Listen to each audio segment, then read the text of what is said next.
My name is Kevin Callahan. I'm a partner with the law firm of Carney Callahan in Columbia, Maryland. I'm a member of the section council for the construction section of the Maryland State Bar Association. The construction section has been in existence about 8 years in response to us having nowhere to go.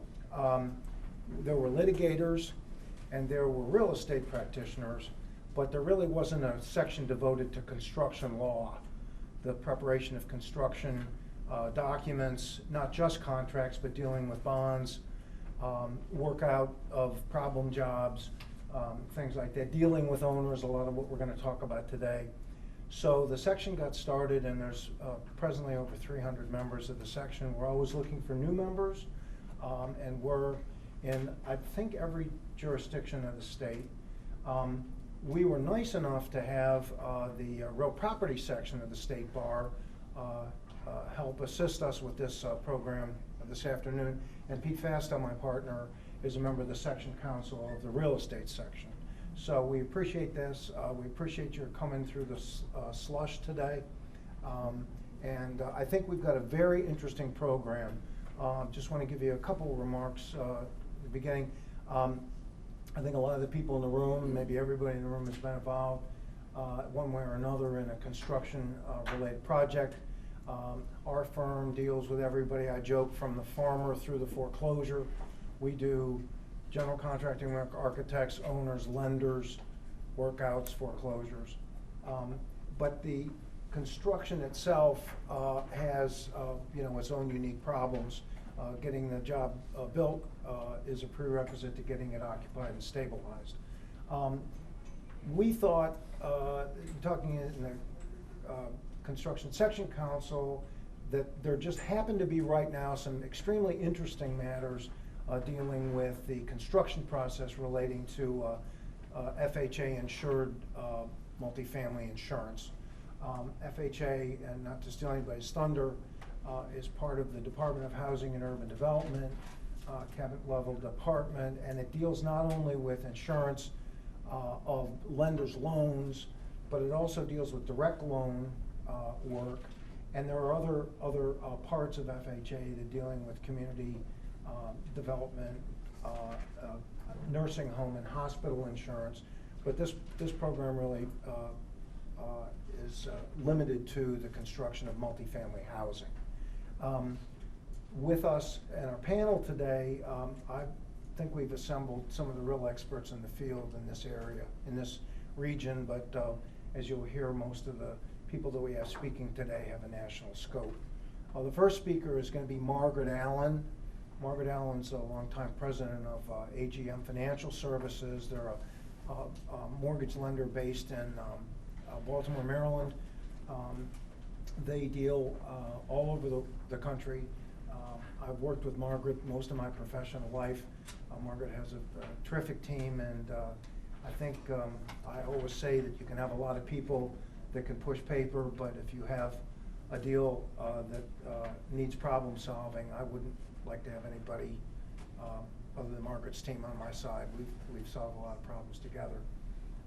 Next on the dais will be the team of Grandizio Missler, which is a CPA firm which has been involved with us and with the other professionals for a long time in dealing with some of the peculiarities of what a contractor and an owner have to deal with in order to comply with what are called HUD program obligations, mostly in connection with the cost certification process, the annual audit process, and some of the other peculiarities of the HUD of obtaining and complying with the HUD programs.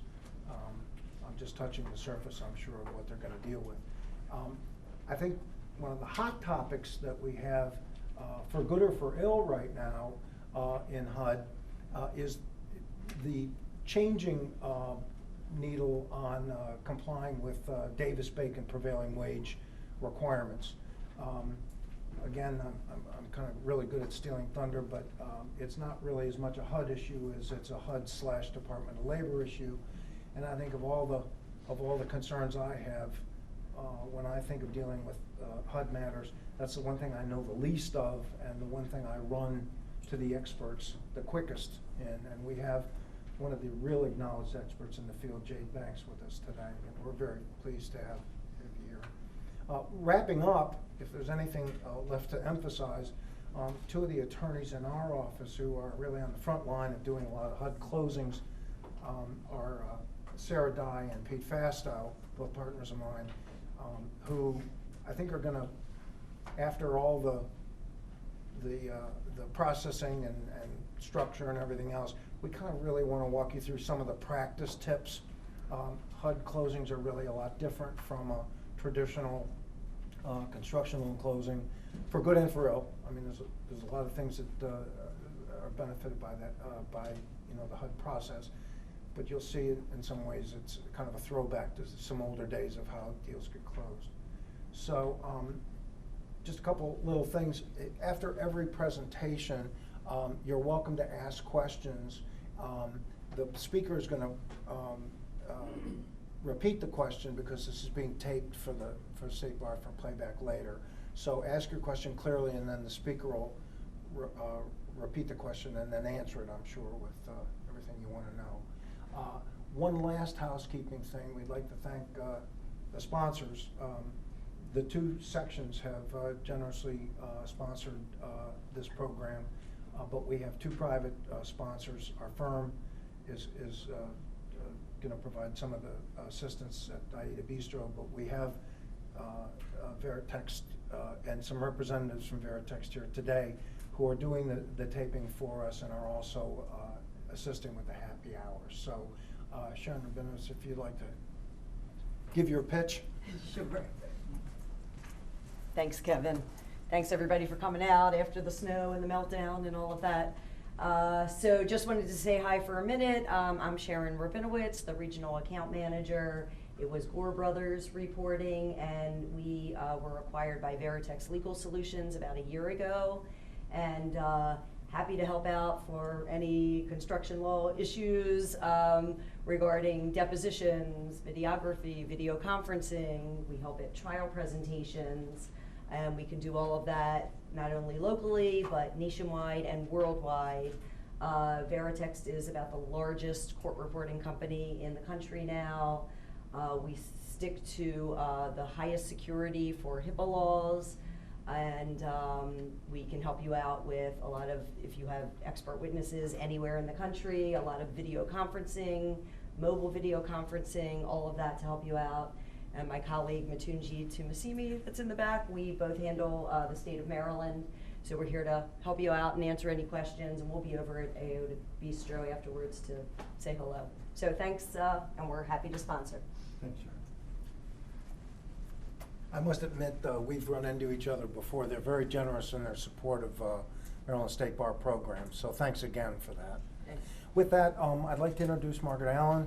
As I mentioned, Margaret's president of AGM Financial Services, and she's going to give you kind of an overview of how the contractor gets involved in this situation. I might say, how does a contractor get involved in a mortgage loan? We were talking earlier, one of the benefits of the HUD insurance process is the severe or strict oversight and the contract vetting, contractor and subcontractor vetting. So, right. With that, Margaret. Oh, great. Am I supposed to stand over here? Oh, are we supposed to clip this on, or is that okay? Okay. Stand over here? Okay. So, my name's Margaret Allen again. I'm really happy to be here. I'm delighted that Kevin gave us this opportunity to participate. My role in the transaction, as he mentioned, is that we are the lender. We arrange to fund all of the construction draws. We offer construction and permanent debt, say 2 years of construction plus 40 years amortizing debt, all non-recourse. So because it's a non-recourse loan, HUD is very interested in the property. So they're very interested in the quality of the contractor, the plans and specs, because that's all they've got. They're not coming after anybody or anything else. The other important thing to remember is that all of the documents are standard documents. They're good from here to California. And as much as I know you can help with us, help them fix them better, you don't want to do that. That'll just take a lot of time and we won't get anywhere. They're all fill in the fill in the blank documents. Everybody should have gotten one of these. If you open it up, on the left is all the forms we're going to talk about. I'm going to give you a high-level view of how this process works and tell you what the forms are about, but don't even try to read them now. And on the right-hand side is this, which is exactly what we're going to run through here, if you want to take notes. So we have all of that. Did everybody get a packet? I guess Kevin's going to help us here. So I also have notes here so that I don't forget to tell you something important. So the first thing, if you're representing somebody who wants to be a general contractor in a HUD project, they have to qualify. And that's not as hard as it sounds. They have to be a licensed general contractor, and a lot of times people will say, well, do they need HUD experience? No, actually they don't. We'll walk them through how to be a contractor on a HUD project if they just don't argue with me about this. And if you say to yourself, they can't possibly mean that, oh, yeah, fortunately we do. It's a federal program, it's been around since 1937, it's been periodically improved over time, but it's got a way to do this. The only time when you have to have prior HUD experience is if your contractor wants to participate in a low-income housing tax credit project and it wants to file first at the last stage of processing with the field office. That's called filing straight to firm, and in that case the whole team does have to have had a HUD experience. But for a regular contractor, no. But they do need multifamily experience. So for example, it's hard for us to get approved a company that does single family houses for sale. That's kind of not the same thing, and so HUD would worry about that. So what do they have to do? They have to file what's known as previous participation, which is, if you do it electronically, it's called APPS, Active Partner Participation System. It's much better if they file electronically, and if they need help, we'll help them. We're set up to help them do that. Because if you do it electronically, then you just have to keep updating it. You don't have to retype it and refile it every time. You are permitted to file it on paper, but that's not the best plan. If you look at it, there are 6 columns across the second page, which consist of the participant's name, the company or project they worked on, and the dates. There are 3 other columns that say, how did this score the last time we inspected it? And everybody finally realized the contractors are not responsible for how it scored 6 years after they finished it. And so those they don't have to fill out. They just have to tell us who you are and what projects you've ever participated in. A 2013-S is the supplement to application form. What that means is where we're going to ask for your trade references, and then we're going to ask 3 important questions. The trade references will compare to a credit report, which we do have to pull on a contractor. If we know you, we're going to go through this really fast. If we don't know the contractor, we're going to spend a little more time on it and contact the trade references to make sure they pay on time. But the 4 important questions are, are they delinquent on a federal debt? That includes your student loans, and it includes any payments to the IRS. It's not the end of the world. You just have to have an answer. But if it's true, you have to say yes. Are you a subject of any suit or legal action? Okay, well, we're not interested in your divorce, and we're not interested in slip and falls. But if there's something that might actually jeopardize the contractor's capacity to continue to function, that's what we want to know about. Have you ever declared bankruptcy? Also not a disaster. We just need to know about it. And the 4th one is, are there any judgments outstanding that we have to account for in your financial statements? You have to have 5% working capital. What that means is that we're going to ask for the contract amount on all of the projects that are not 90% complete, including ours. And the working capital is the usual definition, current assets less current liabilities, and that number has to be 5% of all the contracts added up. Some contractors that's harder for a big contractor to hit actually than a little contractor, because Clark, for example, has billions of dollars of contracts. Well, they don't have 5% of that sitting around. So they tend to organize a little sub-company that just does their HUD stuff. So that's a solution for that. You have to be able to post payment and performance bonds. It says 100 to 105%. It's 100% of the construction contract if the contract includes a builder's fee. It's 105% of the construction contract if it doesn't. I'm gonna go through all that. Is builder sponsor profit and risk allowance, BSPRA, common? Does anybody know that term? No, okay, good, we're gonna talk about that. If you don't wanna pay post payment and performance bonds, you can either give me cash or letters of credit depending on how tall the building is. Sometimes a borrower will participate in that, so that's also not a catastrophe if they don't have all that. So the next thing they have to do is figure out what the job costs. They have to do it on Form 2328, which is called the trade payment breakdown. It's pretty general categories. You have to do it for each kind of building. So for example, if you have a 6-unit building, that gets one trade payment breakdown. If you've got an 8-unit building, that gets another one. If you've got a separate parking structure, that gets another one. The clubhouse gets another one, then they all add up together. It also says 2328 LI, that stands for land improvements. That's not required anymore, but as Kevin mentioned, and Jade's gonna talk about Davis-Bacon wages, which are prevailing wage in various categories. Our goal is to persuade HUD and the Labor Department. We only have one residential category of construction, and we do that by looking at the land improvements form. So your contractors might say, we know we don't have to fill that out. We know that, but we need help here, so that's what that's for. Davis-Bacon wages are the prevailing wage, and I'm not gonna spend any time on this because Jade is the national expert on this subject, but there are 4 categories: residential, building, heavy, and highway, and we wanna jam everything we've got into residential. They're trying to tell us that a clubhouse is a building. Well, building is a much higher Davis-Bacon wage scale, so that's a subject for Jade, and the National Association of Home Builders is on it, the Mortgage Bankers is on it, everybody's all fired up on that subject. Okay, BSPRA or SPRA. BSPRA stands for Builder Sponsor Profit and Risk Allowance. If there's an identity of interest between the contractor and the owner, and it might work out to the owner's benefit to establish an identity of interest, which means the contractor takes a 0.01% ownership in the mortgagor and gets out for $100 when it's done. And Kevin has many forms suitable for that getting in and getting out process.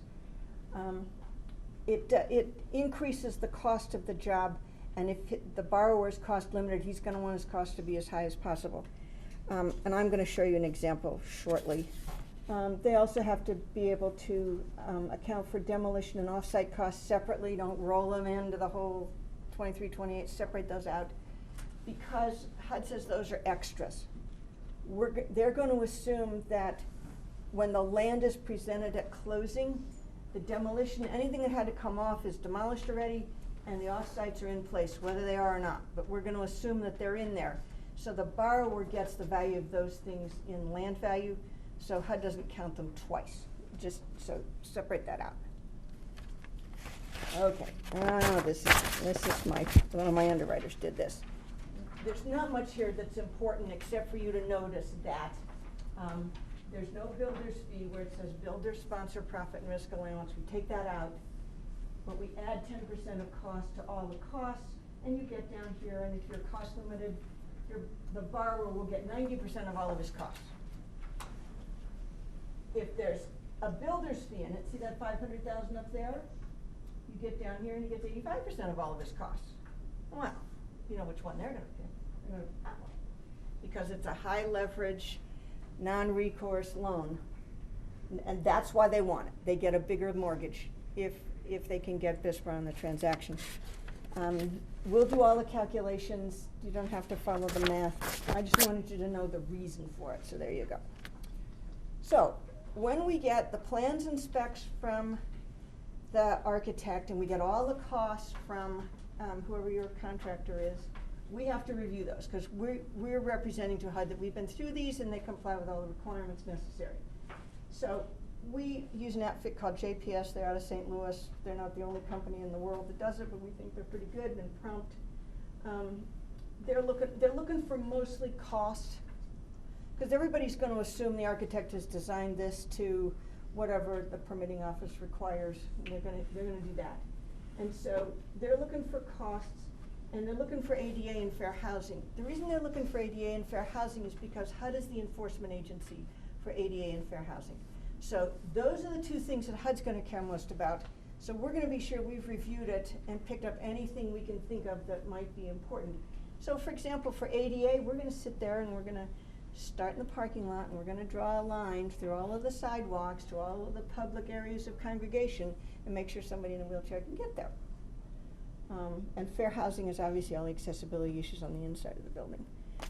So we're gonna be sure that these plans and specs comply when we file. Okay, so now we've got, we have a contractor, they're qualified, they've costed the job, plans and specs are fine.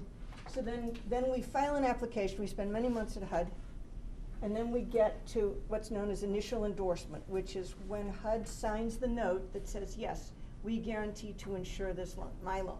We're gonna insure this loan. So that's what initial endorsement is called. They sign a line on the note. When construction's all finished, they sign it again. That's called final endorsement. And that's how you know that the federal mortgage insurance is in place. So they're gonna sign the contract, which is Form 2442. They're all in there.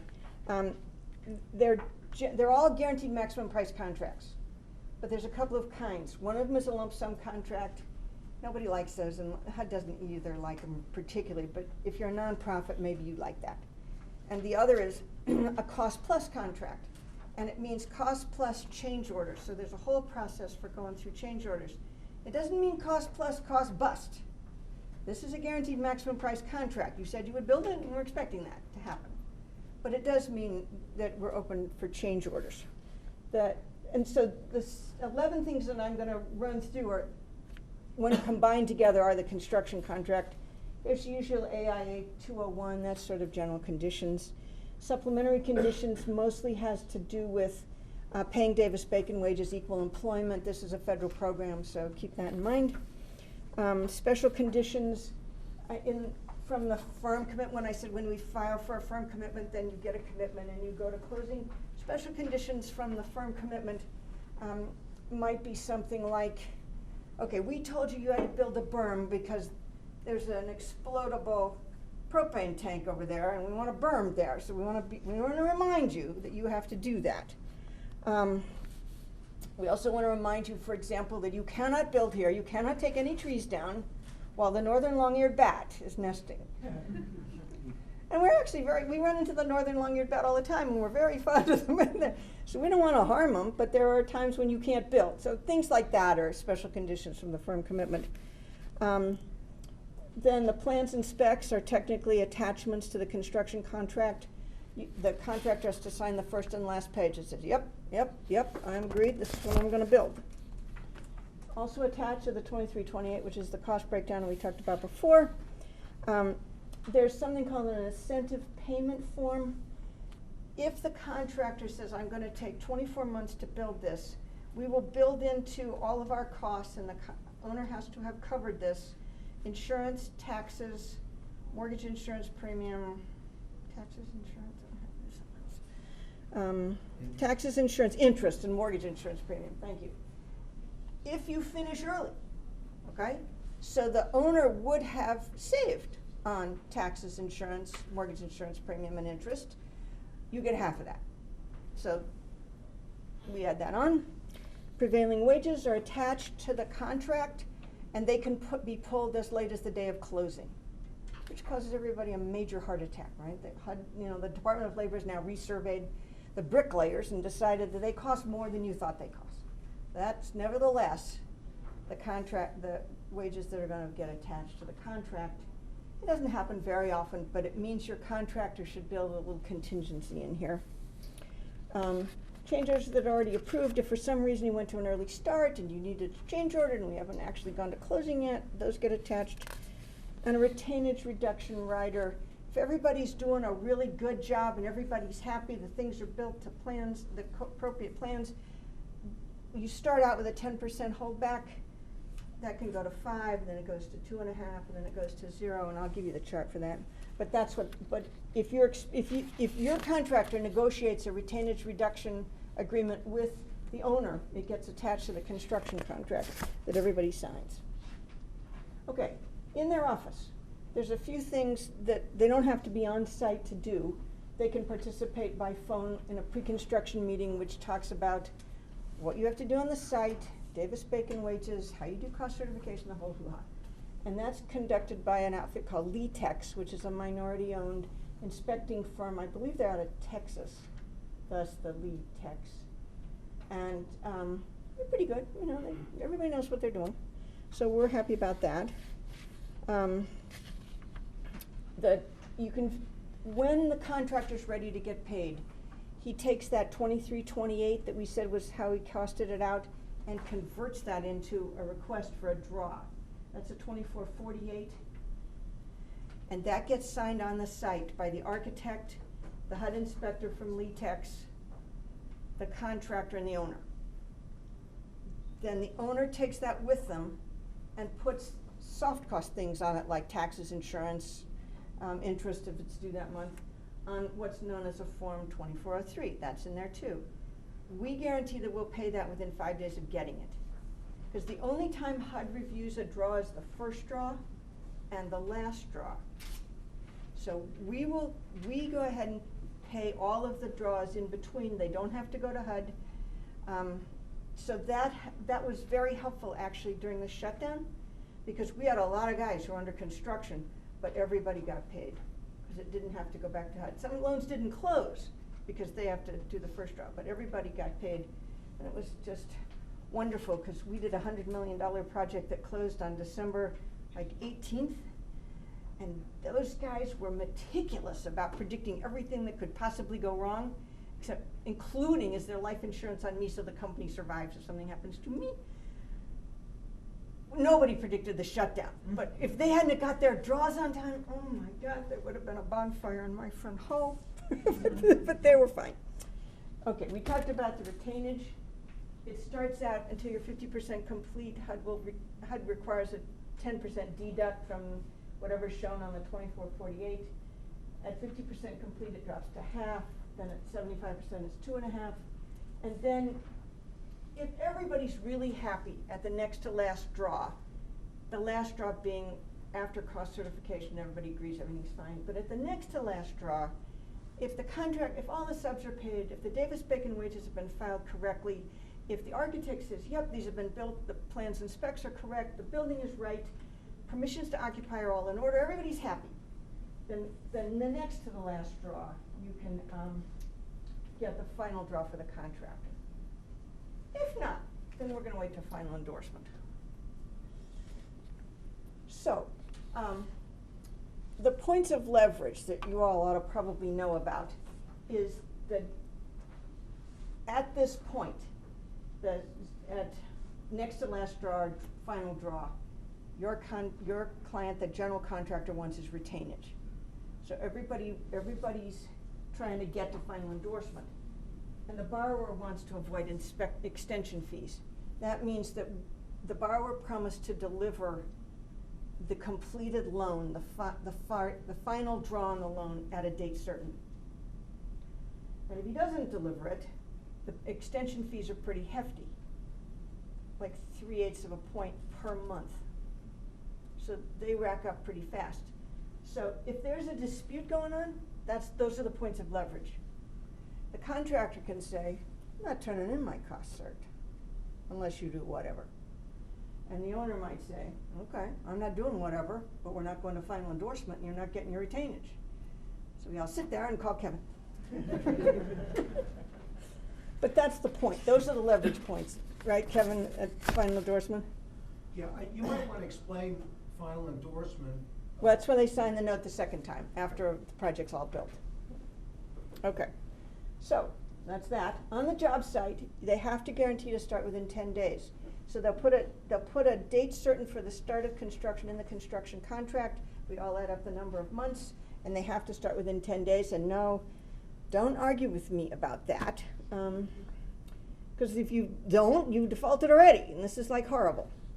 And so, so you have to start within 10 days of closing. On the other hand, you can't early start, because HUD didn't say you could start, so do not.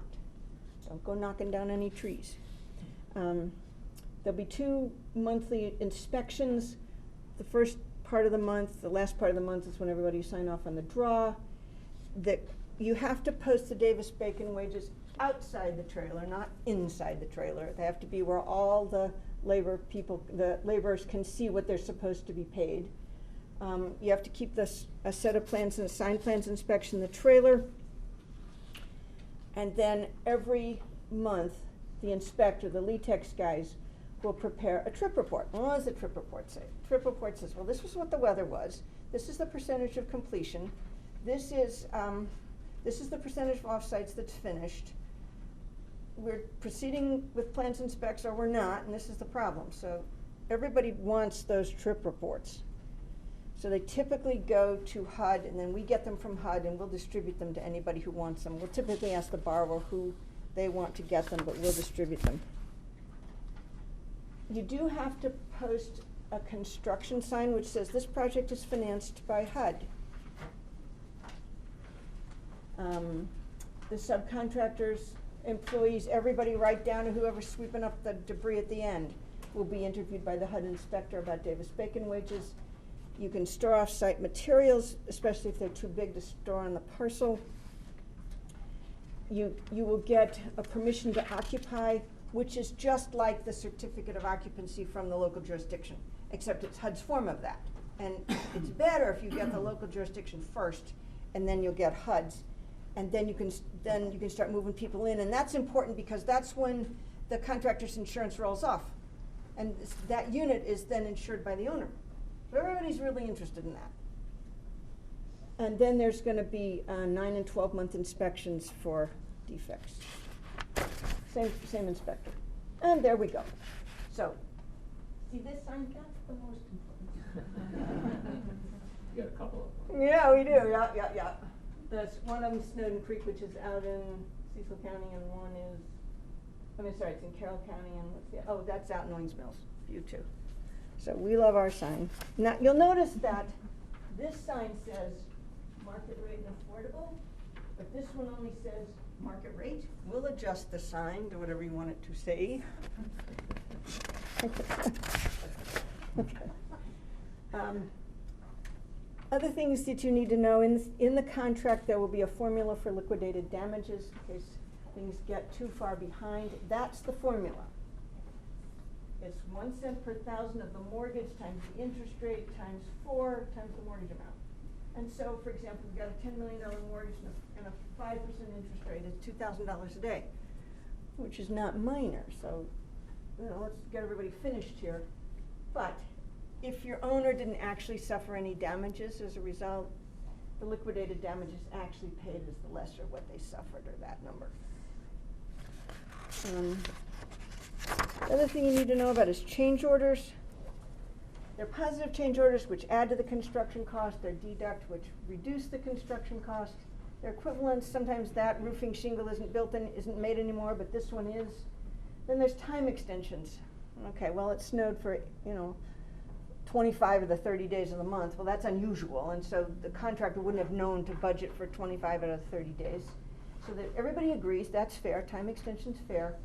And you get, for example, part of that, you can add your profit and your overhead and general requirements. HUD's going to allow 65% of the monthly general requirements. They said, you're already staged on the site. Hold on, the trailer's already there. We're not going to give you all of it, but we'll give you 65%. And when the change orders come in, you have to tell me whether they're for betterments or necessities. And who's doing the cost cert here, the discussion? You guys, okay. So these guys are very interested in whether they're betterments or necessities. You can cost certify betterments and necessities. You can only get a mortgage increase for betterments. Wait, hold. That's not right. You can't cost certify betterments. That's it, right, that's it. You can only cost certify necessities, but you can get betterments and necessities in a mortgage increase. It always struck me as odd, but that was, obviously I don't even remember, but that was the deal. HUD has gotten smart about contingencies. New construction has a 4% of the mortgage and cash or letter of credit. Half of that is for contingencies. So if you have change orders, you can start taking it out of that. Substantial rehab has 10 to 15% of costs in the mortgage, so that's already tucked away. Other things contractors need to know. Fair housing. There's supposed to be 40 inches between the surface of, let's say, the refrigerator and the dishwasher. Well, the guy who's framing this thing out couldn't care less, and he inches in a little bit. So he inches in so that there's only 39 inches between the refrigerator and the dishwasher. That's now in violation of fair housing. And if we figure it out 15 years later, that property doesn't qualify for mortgage insurance, because FHA is the federal agency enforcing fair housing and ADA. And I don't know that anybody's gone back against a contractor for this, but it's going to occur to them eventually, it seems to me. And the project will have been designed correctly, the architect had all the right distances, and just everybody forgot to look. But if it's really tight, somebody ought to look, because this is going to be a problem eventually. Contractor has to report his Davis-Bacon wages monthly, including all the subs, through a system called elationsys.com. HUD will tell you how to do that. We need anticipated draws. The reason I need that is because I need to know if you're on schedule. If you're more than 10% behind schedule, I'm going to have a big meeting and figure out what to do about that. People often ask me about Section 3, which is the requirement to hire low or very low income residents of the immediate vicinity, or companies or subcontractors that hire them. It's best efforts, and it only applies to projects with federal funds. An insured mortgage is not federal funds, but if it has block grant or home dollars, then it does have federal funds. It's still best efforts, unless your project is in Montgomery County. Montgomery County will enforce that in this state. He does have to participate in cost certification unless the mortgage that we settled on is less than 80% of the cost of the project. Usually that happens in a tax credit project, but otherwise if it's a regular old market rate project, you have to do cost certification. And so you guys are going to tell us about that, and Kevin's going to tell us about the supplemental services fee and supplemental incentive fee. Every contractor of everything I've said is most interested in that, because that's how they get paid their fee, and if they have hard cost savings, that's how they get paid some of those, which are not obligations of my borrower. They're the obligations of somebody else. So Kevin will make sure that it says that all the documents say that. So there we go. If you like this, we have chapter 12 in that guide. Okay, Kevin, who's next? You're next. Oh, sorry. Comment. You mentioned things like the Section 3 requirements are just best efforts. Can you explain a little bit, just to the crowd generally, the difference between FHA insurance and direct mortgage lending? In other words, your role in the FHA program versus a HUD 811 loan or something like that. Okay. Can you? Yes, I'm sorry. Okay. Answer my question? We're a private company. We get a license from HUD to be a lender, which is to represent a borrower to HUD. And then my loan is insured by HUD. So if the borrower defaults, I get paid off. I finance it by selling Ginnie Mae mortgage-backed securities onto Wall Street. The usual buyers are Credit Suisse, Jefferies, Nomura, JP Morgan, Morgan Stanley. There's not very many, but there's enough, there's a little bit of competition. So that's how I fund it. If the borrower defaults, there's a long claims process, and I have to advance some principal and interest, for example, but eventually I get whole. So that's why you're borrowing against the full faith and credit of the federal government, which is AA rated. And it trades, our interest rates now are probably 4.60 for a construction project plus a 1/4 point mortgage insurance premium. Is that what you wanted to know? Okay. Yeah. Going back to your discussion on change orders. Yes. You talked about the 65% limit on the general requirement. Yes. So if I've got a 30-day delay on the project, Yeah. I've got one additional month of general requirements cost. Yes. Let's say that's $3,200 a day. Okay. What's the logic of only getting paid 65% if I'm actually incurring that cost? The question is, what's the logic of only paying 65% of the calculated general requirements when you're incurring the actual cost. Because from HUD's point of view, part of general requirements is the initial setup charges. And they've settled on 65% as a fair amount for extending the general requirements. That's all I can really tell you about it. Why they settled on that, I don't know. Why they settled on 7 days minimum, I don't really know that either. So are you saying that they're moving like mobilization and things like that to the general requirements? Yes. And those vary. Some people think it's always 6%, but it's not. It is whatever it costs on the job. So if you're building a fancy high-rise in an urban area, you've got a ton of security, you're gonna have a ton of general requirements. In a more rural area where it's a little safer, maybe not. They also get a fixed 2% overhead, and you don't have to justify that when they're figuring out their costs. Yes? Kevin, I thought you asked the question, Ms. Allen, about drawing a distinction between insured loans by HUD vis-a-vis direct loans from HUD. And I still am unclear on that. I'm sorry, the question is what's a direct loan from HUD? If any of you work with nonprofits who build 202s for the elderly, that's a direct loan from HUD. The money comes from HUD. Or if they get a block grant loan, that money comes usually through the local jurisdiction, but it's dollars that come from HUD. Home dollars are dollars that come from HUD. They might go through the state or the local jurisdiction, but it's dollars. Or it's an 811 support for disabled housing. Those are dollars. An insured mortgage is my money. It's Wall Street's money. It's not HUD's money. They just agree to pay me back if the contractor defaults. Now, HUD's delinquency rate at the moment is 11 loans out of thousands. So they're reasonably happy. I think Okay, is that clear? another reason for the delinquency rate, we were talking about this earlier, is that the mortgage lender actually, because they're a Ginnie Mae issuer, has a problem if they underwrite loans that are beyond a certain default threshold, and it's not a lot. So it's in everybody's interest, if the job is starting to go south, to keep it north. It's not just that the mortgage lender can take 99 cents on a dollar, file a claim, and go away. If they want to keep staying in business, they're going to solve their problems. If I don't solve the problems and I don't pay principal and interest as they're due monthly, whether I collect them or not from the borrower, Ginnie Mae will take my license, then I'm out of business. I mean, I've been doing this since 1982, so happy. Any other questions? We don't want to hold everybody up. Yeah, We got and, other things to talk Margaret's left her name and address with the materials, and I'm sure that if Yeah. people have questions, they can answer. Good. Next up, we've got, yes. Did the mic pick that up? No. Next up, we've gotten the loan underwritten. We've talked about bringing the job into HUD. We've actually got it built. The next logical step would be after it's built, what happens during the operational process.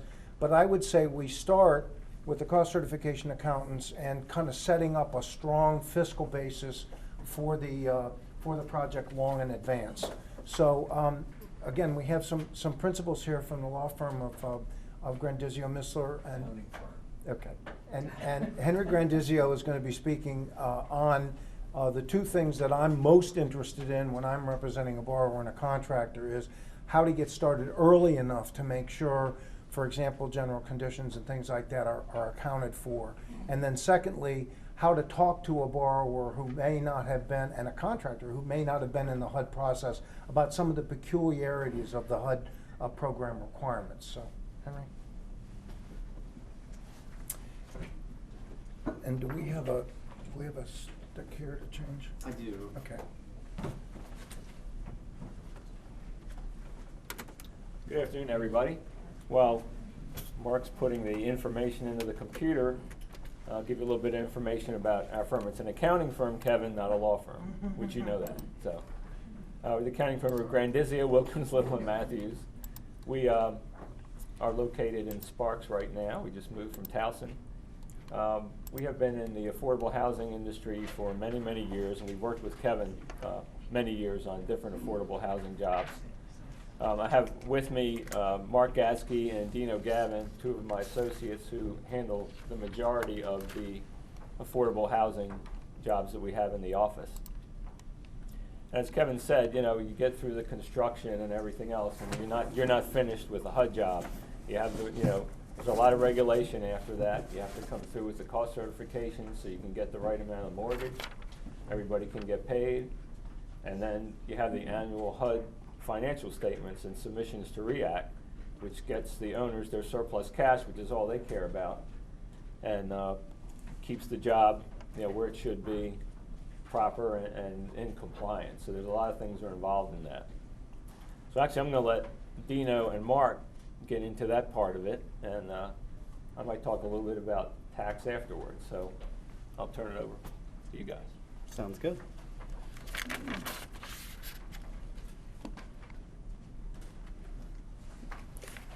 So to kind of start off, just give a brief overview of what we're going to touch on. I mean, Henry kind of went over things a little bit, but we're really going to focus on the contractor certification of actual cost, the mortgager's certificate of actual cost, and the annual financial statements. Just as an overview, I mean, this is essentially HUD's way of, you know, as they're insuring the loan,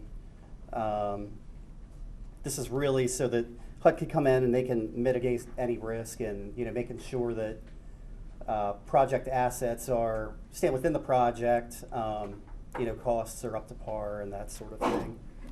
So that's really where we're kind of going with this. So I might bring up the idea of, you know, project assets versus entity assets, you know, more like ownership, cash, anything that comes out of surplus cash that might, you know, be distributable to the owners versus, you know, reserve for replacements accounts, and that type of thing that, you know, really need to stay with the project. As Kevin had kind of mentioned, this is all taking place after construction, more as we get towards the end. It's important to have, you know, your accountant involved on the earlier side. We typically don't come in until after initial endorsement. So, you know, maybe draw requisition 2 or, you know, around there, we'll come in and look and start getting a little bit more involved. Involvement's really kind of key because, you know, we don't want to come in towards the end and, you know, stumble upon an issue and then say, well, wait, you know, we're not familiar with how the deal was set up. We weren't around before initial endorsement. So, you know, it takes a little bit of understanding on our part, and all projects, all these deals are different. They have their own little intricacies. So, you know, just making sure that we understand that and, you know, everybody's on the same page. So the contractor certificate of actual cost, that's required reporting when there's more of a related party, identity of interest relationship between the contractor and the owner. I'd say 90% of the cost certifications we see come through are the cost plus contracts where that identity of interest is, you know, typically involved. The contractor's cost cert is to be supported by an audit opinion. That's typically the contractor engaging us as the auditor, since we're going through and looking at records and looking at internal controls with them and, you know, gaining understanding. It's typically not the mortgager, but, you know, on the contractor side. At this point, we'll, you know, look into setting up the most beneficial cutoff date. Typically, the cutoff date is based on the final HUD trip report, and that's 60 days. We can go 60 days beyond that trip report date as our cutoff date for the contractor's cost cert.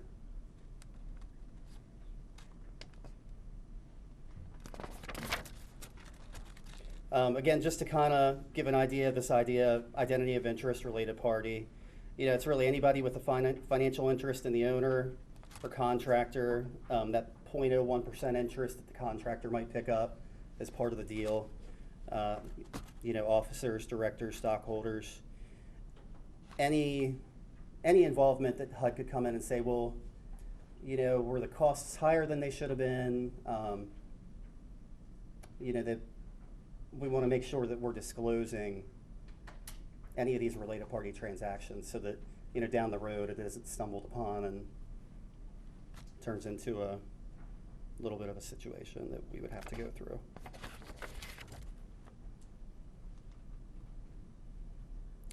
So here we have the contractor's certificate of actual cost. This is the actual form itself. I'm much more visual, so I had to kind of at least pull this up so that it, would be, kind of, you could see it. This essentially breaks out construction costs by trade line. Again, this is through the cutoff date that is established based on the trip report date. And also, you also have to include backup support by vendor when you do this report, so that HUD sees, what vendors were involved, and that sort of thing.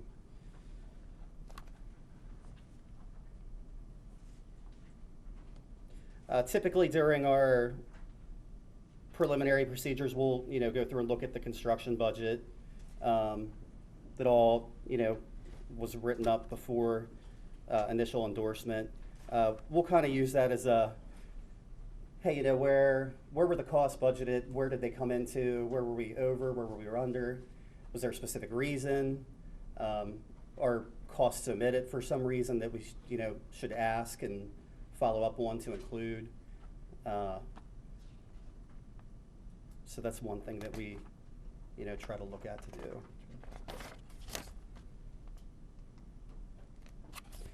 This is the bottom of the contractor's certificate of actual cost. Again, just to kind of highlight general requirements and general overhead. General overhead is 2% of total structures, land improvement and general requirements. And if we go to the next slide, we'll kind of get a little bit of a breakout for general requirements and what we typically see come through as being allowed to include. Typically any kind of supervision, field office expenses, permits, anything necessary for construction, but might not necessarily fall into that specific line item.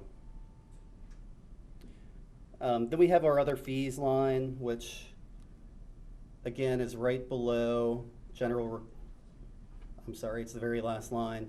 Other fees typically include cost certification fees incurred by the contractor, soil testing, insurance, that sort of thing that's, again, outside of construction itself, but still needed to complete the contract.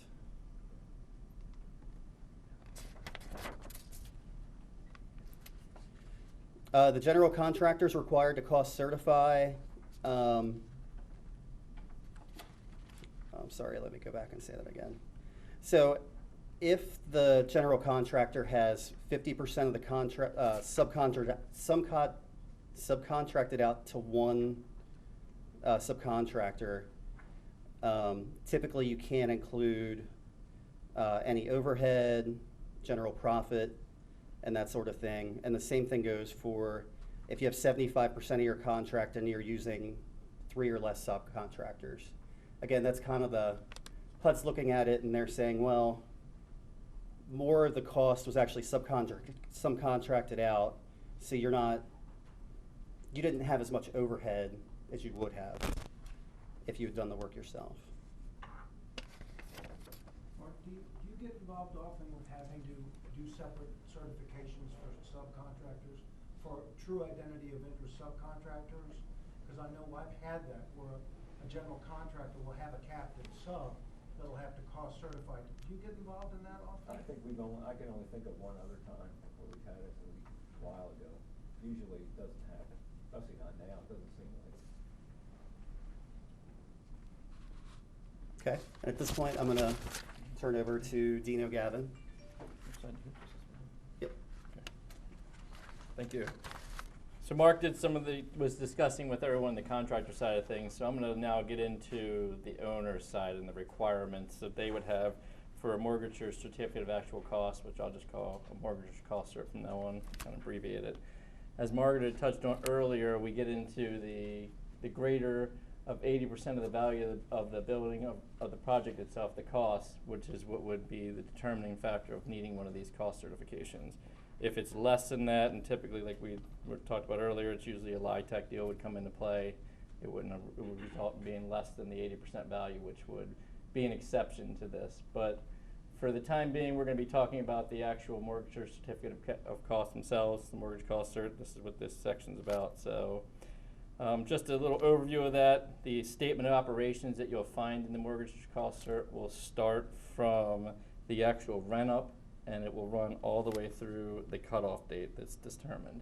And we're going to get a little bit into the cutoff date in the next slide to kind of have a discussion about, selecting a appropriate cutoff date for use for these for the cost certification. And again, rent up is more start of marketing, start of trying to occupy the units, trying to advertise. Sure. And then, again, we've talked about it. It's as early as possible getting the auditor involved into these deals, letting us know, so we can get our hands and feet wet in this deal. We would need to be able to be to mitigate any issues or risks that could be caused if we're, there again, like market discussed. We get too late into the deal, things that the owner expected to be actual costs were going to be allowable, aren't, and so we kind of run into some issues with that. So the earlier we get involved, the better. And then, in terms of the cutoff date being established, and again, we'll discuss this in a little bit, but it'd be a look at where we have the HUD, the trip report is what's going to happen. The final inspection, the HUD inspector will walk through who is final inspection under the requirements of HUD. Once we get the final trip date, we have 60 days to determine, from that date out, we can move out 60 days on what we want to be the actual cutoff for this mortgage or cost certification. And then with that cost certification, that cutoff being said, we do need to be within a 3-month period of when we're going to go to final closing. So that final closing date, when we're going to start amortizing the mortgage, we need to be within 3 months of that. So when we talk about the cutoff date itself, we were saying before we have this final, this trip date that's coming. So we're trying to determine, what's the best date to use. And the reason for this would be if you have interim income that's coming into the deal, it could reduce what you're allowed to take as your mortgageable, or as your mortgage itself. So what we want to look at is ensuring that we're including as many expenses as possible. So if you have your final trip date, but you know that in the next 15 to 30 days you're going to be incurring additional costs, maybe you're purchasing things for a common area, you're purchasing fitness equipment, something that's going to increase those costs, what we want to look at that point in time is, do we push it out to 30 days so we can incur those costs, and in turn we be pushing down the expenses. And the reason I bring up things like fitness equipment, I understand people probably say, well, that's a capitalizable cost, we wouldn't think of that as an expense. In these deals, furniture, fixture, and equipment can be considered an expense. So for your financial statement reporting purposes, we will pull those back out and we will capitalize those costs. But for this deal, for this mortgage cost cert that we're doing, those would be expenses that would be incurred and would reduce any income. So again, we're trying to have a zero income, have as minimal income as possible so it doesn't affect any of the mortgage that you're trying to obtain at that point in time. So and again, to kind of talk about interim income for a second. So the project's occupied, or at least partially occupied, and we have, the project's generating revenue. In HUD's eyes, HUD's saying, well, hey, you're earning that money during construction.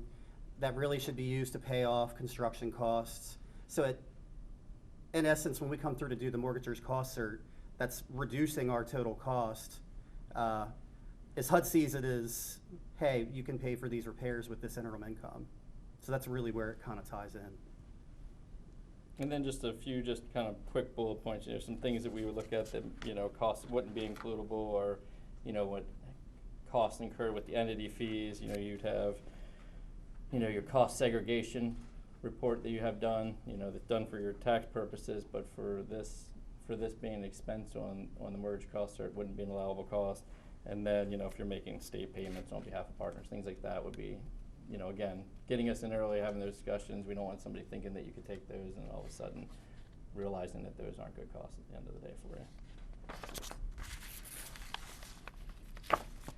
So one thing important, and obviously we're up here, so we're going to actually think this, you know, having a qualified CPA to actually do these. So I know that this is a specialized type of report, a specialized type of industry. So there are a number of accounting firms out there in the area, you know, but you want to make sure you're selecting somebody that actually has done these before, has gone through the process, has relations in the industry that can talk to different people as they're going through that. You know, one of the things we want to make sure that they're, you know, they're Yellow Book compliant, because that's a reporting, that's an opinion that has to be given in this report. And so Yellow Book, you know, we would go through looking at the internal controls and processes, and we'd look through the compliance as well. So we're looking at cash disbursements, cash receipts, things like that, as we're walking through to ensure that there's no significant findings in those areas or significant deficiencies that we'd have to report. And then also, you know, like we put in there, you don't want anybody that's obviously debarred to suspend it. And then, you know, not only having a knowledge about, you know, just using the HUD consolidated audit guides, but, you know, there's other guidance out there as well. You know, there's the HUD handbook, the 4470.2, things like that. So there's a lot of other guidance out there available for them. So you, again, you want to make sure that when selecting the auditor or the audit firm that you're having do these, that they actually have an understanding of this area. So then we get into the mortgager. So this is the actual, Mark had put together a little snippet. This is the top part of the form 92-330. So I kind of consider this in my eyes almost like a little summary of the mortgage cost cert. The reason I say that is, you know, this gives you the information about the project itself. It'll get into the identity of interest. So, you know, any related parties that are involved in this deal, you'll have those described as well on here.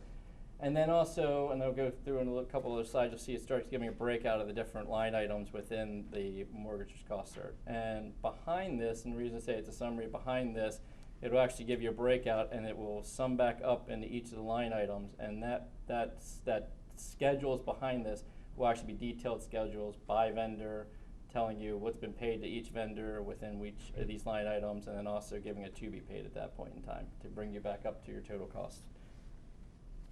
And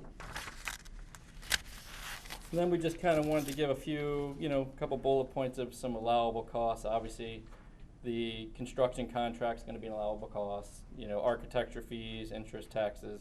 You know, we talked about BSBA earlier, the building sponsor, profit and risk allowance. Margaret had gone over that and had a discussion about that. So that's something that we'll talk about in a few slides. We'll kind of get into that with that being a cost.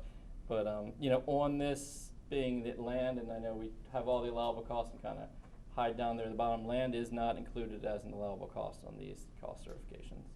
So, again, maybe new to a deal, you think you purchased the property, you have land in there, and so it's something that when you're talking about the project, we will come in and kind of go over that with you and kind of have an understanding, have a discussion ahead of time. So, let me comment that land cost is not included, but land value is. Yes, okay. My mortgage is a percentage of land value. So that's why they're not cost certifying it, because they don't know. Yes. But the borrower does. And we'll get into that. And we'll get into that. I think Mark goes over that. Yeah, correct. We get towards the end and kind of talk Mark will final kinda endorsement and pulling in come through that for you. total cost, appraised value. So some other costs that we kind of have, there's another cost line item, and you know, one that I just wanted to sort of bullet point, we gave a number once here, but you have your contractor's bond premium, and why I kind of like to bullet point that to anybody, and again, when we're in these deals, is that contractor bond premium was with the contractor itself. However, we've had deals in the past where the owner of the mortgage might pay those directly to the vendor themselves. And so we don't want to have a situation where we're double counting those costs. So we don't want to bury it in the contract for the construction line item, and then also broken out where we paid it back in these other costs, and now we have two costs that are sitting in there, and you know, that could be when you go to final closing, you're finding out that, you know, hey, that we've got double costs in there, or you know, after that, and then we don't have the right amount of costs in the deal.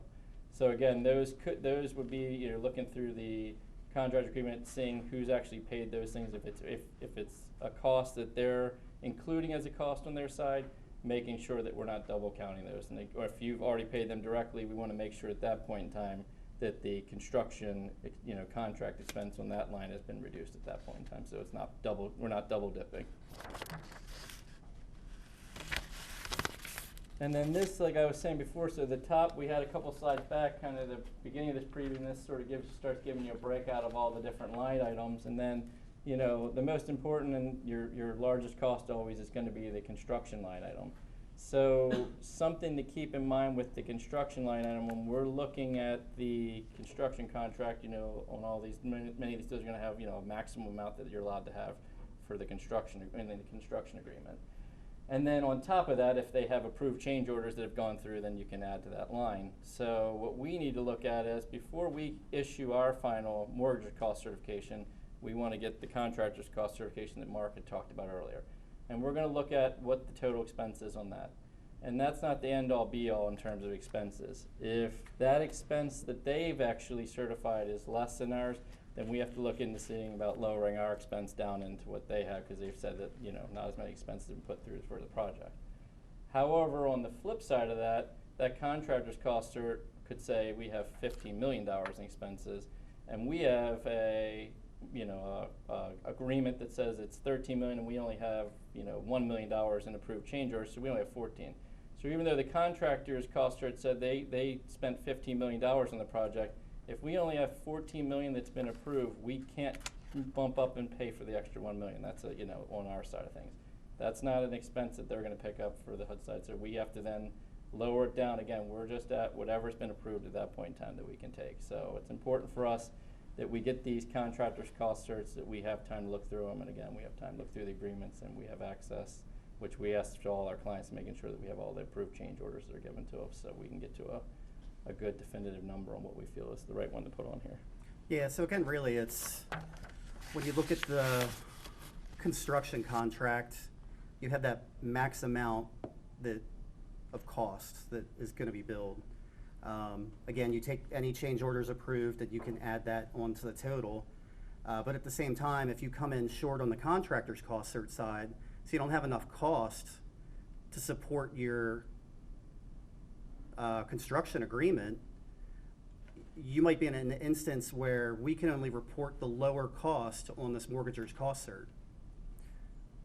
So again, it's just one of those, it's things to be aware.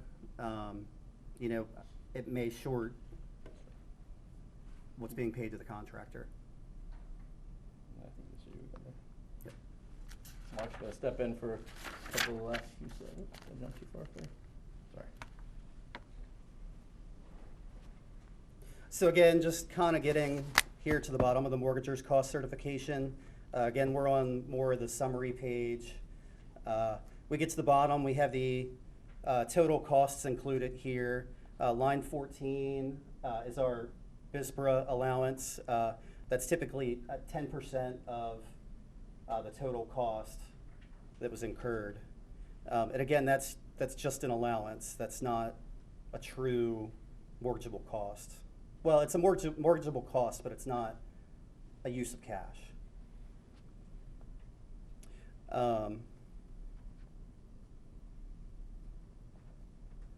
So again, really, I guess to kind of go back and look at this and say, well, why are we going through all this? What's the end game? At the end, we come up with a total here at the bottom, so $44,994,000. And HUD is going to use that, and that's going to help establish the maximum insurable mortgage. What we typically do, because again, we're working with the owner, and we don't want any surprises at the end. Everybody's always, well, where are we at on cost? Are we short? Are we, where are we looking for our loan? Is there going to be a reduction? So typically what we do is we try to go through and say, well, we'll draft this out. This is typically drafted by HUD towards the end, closer to final endorsement. So again, we go through and draft and kind of say, well, hey, where are we at? We can let the client know, and then that way we can look at it and say, well, does it make sense to move the cutoff date we have that 60-day window for cutoff.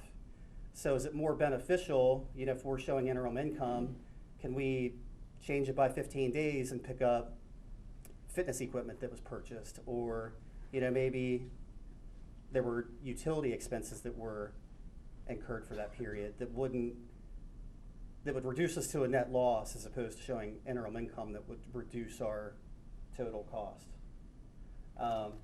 Again, so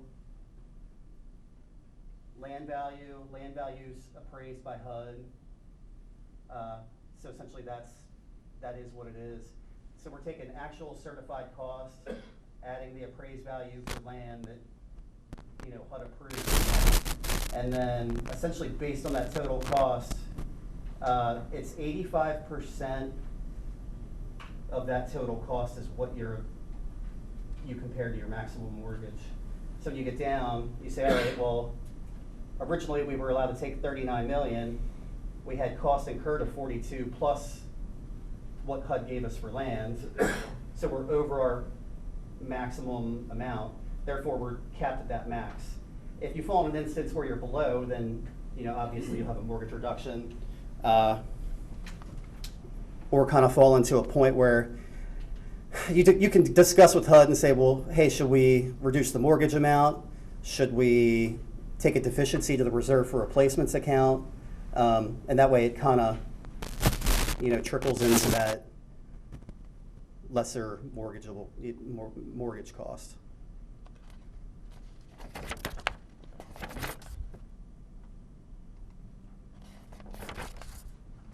Again, at final endorsement, a lot of times we'll go through, we'll always get the question at the end, hey, it looks like you guys went through, looked at costs, reviewed, and then added costs as a to be paid item. Typically, because of our cutoff date, we're looking, saying, well, hey, what costs were incurred that we haven't paid yet can we pick up and include as a to be paid? At final endorsement, those all have to be paid out of escrow. Sometimes because of the data cutoff, it might be paid because, again, if you have a cutoff date and final endorsement, that cost might have been paid between there. So again, if you come with, hey, a copy of the check and invoice, hey, this was paid, okay, this is covered. But the remaining of it, you need to make sure that it ties out so that when you get to final endorsement, that escrow that's set up, all the items are accounted for and paid for. So this is kind of where we fall into, and the client may say, well, what did you incur, or what did you include in your accrual? What do we pick up? I don't, and sometimes it's 2 months after the fact, after we went through the report with them. So they may not necessarily remember what we picked up, but just something to keep in mind.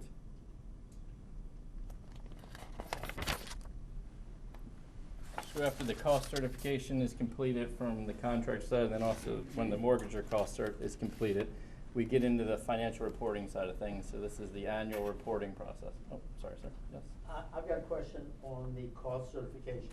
Okay. It's normally the contractor will negotiate the cost, get information from the subs, set out a report.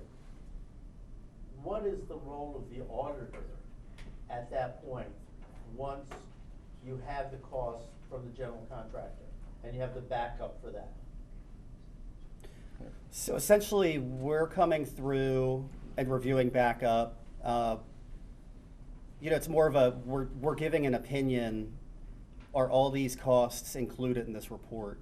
So we're going through and, we're doing internal control testing and, seeing processes at the contractor side. Hey, how do they pay things? Are we going in, is it just a box of, disorganized mess, or are there controls in place? Is there, are they paying accounts payable, on a timely basis? Are they reviewing? Are they, that sort of thing. So we're really stepping in and looking at the costs and, hey, are they valid costs? Can we see the agreement? Can we see the contract? What's the role of the internal auditor? Contractors have their own internal auditing people. And how does one, I realize you're giving an opinion. Right. So you need to be independent. Right. But what is the role of the in-house auditor for the contractor in this situation? So I don't think we've seen a lot of in-house auditors. at least on some of the contractors that we've dealt with. Maybe You ask say the in-house auditors. comptroller, in-house comptroller. Oh, okay. Well, the in-house folks are gonna definitely help, get all that information and help us with the work, but they can't really do anything as far as, they give us the information, but they can't do anything as far as giving the opinion or anything. I thought you were talking about if a contractor has their own CPAs. A lot of times, their CPAs will do the contractor's cost cert, give that to us, and then we'll do the mortgagor's cost cert. That happens more often than anything in the jobs that we do. Okay.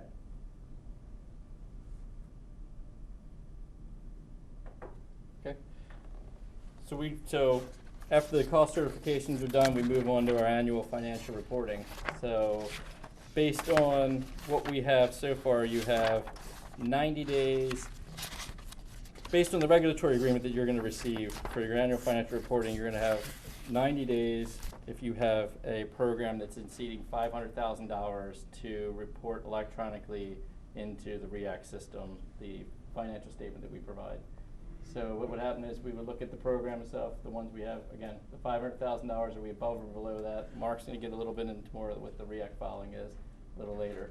And in terms of the period itself, so after the mortgage cost certification is complete, that cutoff date we're going to look at. And the reason for that is the cutoff date itself is what's going to drive the reporting period for that first year.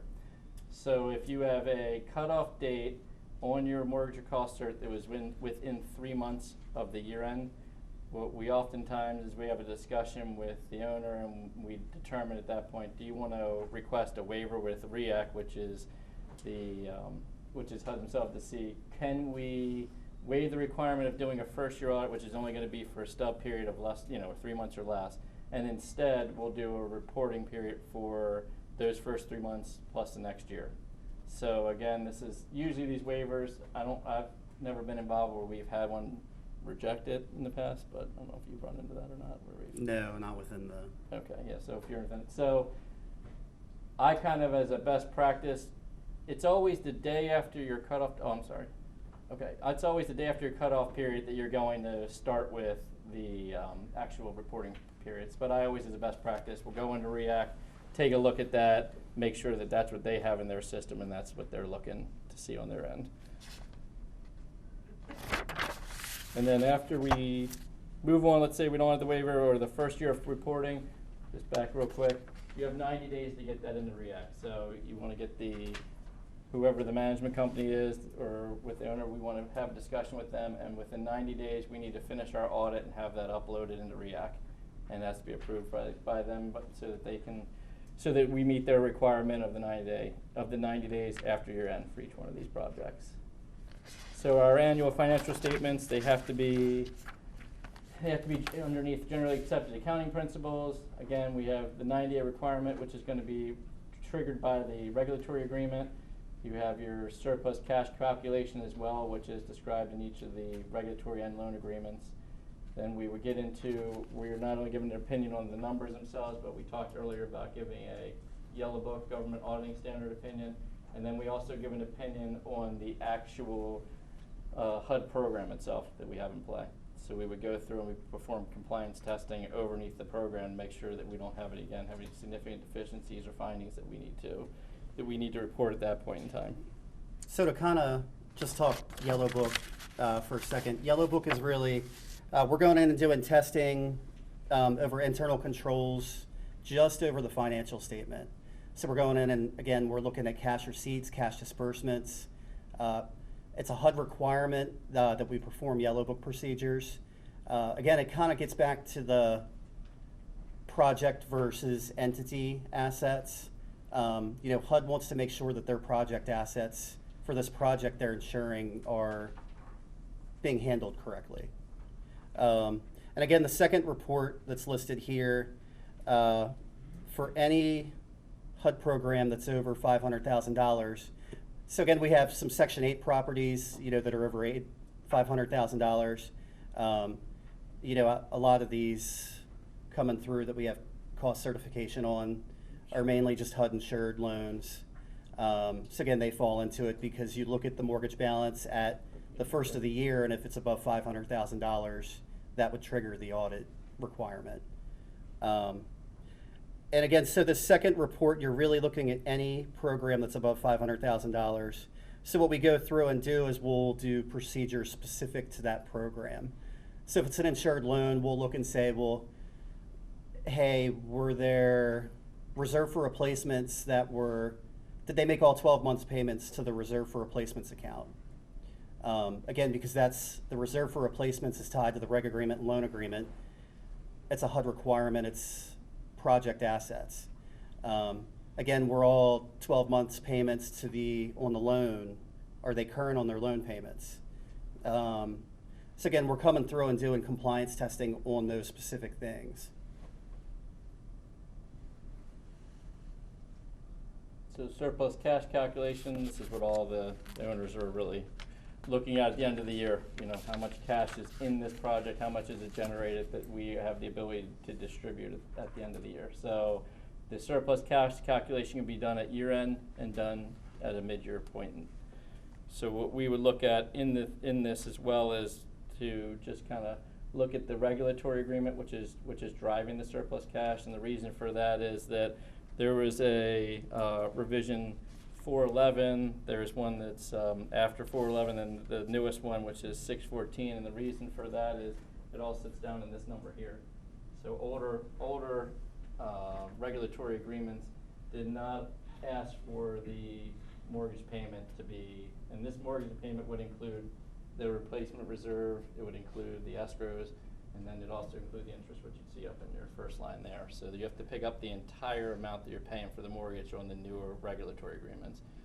Before the 411, which was the earlier one, this line was never there, so you just pick up your accrued interest, and obviously you'd have a larger amount to distribute at the end of the year. So essentially what they want to make sure is, hey, 30 days out from year end, do you have enough cash still? You know, they don't want the owners to pull all the cash out at year end. Sure. They want to make sure that the project can still pay for any assets that are due in the next month. And just a quick overview, obviously it's your operating cash up here, you have your security deposit cash sitting up here. This other, then if you have any subsidies coming through, this other one, which is an important one people maybe don't know about or think about a lot of times, you don't see very often come through, but if you have a reserve for replacement and you can get an approval before the year end and haven't got the funds in, that's where this comes into play. You've got your approval, you just haven't got the funds in, so that's a time where, a lot of times, and a lot of accounting firms we've talked with will take that into account as being part of surplus cash, because they usually get it in within the next, you'll see it come in January, we'll see it before the audit's completed, we see that money come through on their end. And then, again, these are just some standard ones, again, like Mark said, 30 days out on your accounts payable, you have your accrued expenses again, prepaid rent that comes through, and then finally, you get to pick up your security deposit, a cash account up here, so you got to offset it with your liability at the end of the day. I'll jump in again. Sorry for keep jumping you're in. So I don't know if many of you are, understand reserve for replacements or kind of understand what that is. Essentially, if the project goes through and has repairs, any kind of maintenance that's done after construction, they can prepare a request that we can submit to HUD. HUD will review it, review the invoices attached, say, okay, well, we approve you guys to get reimbursement from the reserve for replacements account. So you're getting money back from your reserve. That way you're not using operating cash to do that.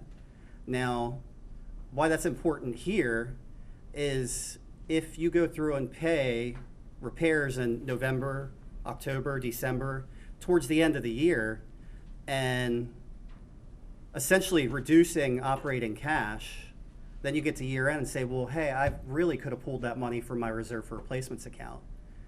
You're really, if you don't have that HUD approval on that reserve for replacements, that's lost money on that surplus cash form. And you'll have to wait until the next 6-month period to pull that out. If you can get HUD approval on the reserve for replacements account before year end, you're allowed to include that up in this top part of cash. And essentially it's an addition to cash. And then that way you can pull out more surplus cash at year end. So again, just something to kind of think about and Yes. This might be a dumb question. I haven't ever seen how you calculate surplus cash. My understanding, most of the time, sub debt is paid out of surplus cash, right? Like they can only, so, okay, what is in the loan and notes payable line item? Because wouldn't this only be like HUD's loan? Like what other loans would be taken out before surplus cash? Because I thought most of them were paid with surplus cash. Do you know what I mean? So essentially, throughout the year, you're going to make your payments on your HUD-insured mortgage throughout the year. That's outside of this calculation. If you have loans coming from another lender, so second or third mortgage, depending on how it's set up in the loan agreements, HUD may say you can only make payments on those from available surplus cash. If it's a owner note or something like that, again, they're only going to want you to pay it from surplus cash. So then it is usually spelled out in the operating agreement or partnership agreement. Hey, we have the surplus cash at year end. What's the waterfall? How is this cash paid out at year end? Is it paid on the third and fourth mortgage? Is it paid as a distribution to the owner? Is it paid as a supervisory management fee to the owner? And that the supervisory management fee kind of hits more with the low-income housing tax credit deals when we have a 99.99% limited partner and a 1% GP. That GP may pull that supervisory management fee as a way for them to be paid for their services. Whereas these HUD-insured deals, a lot of them we see are more, hey, it's 50-50 ownership, or that sort of thing.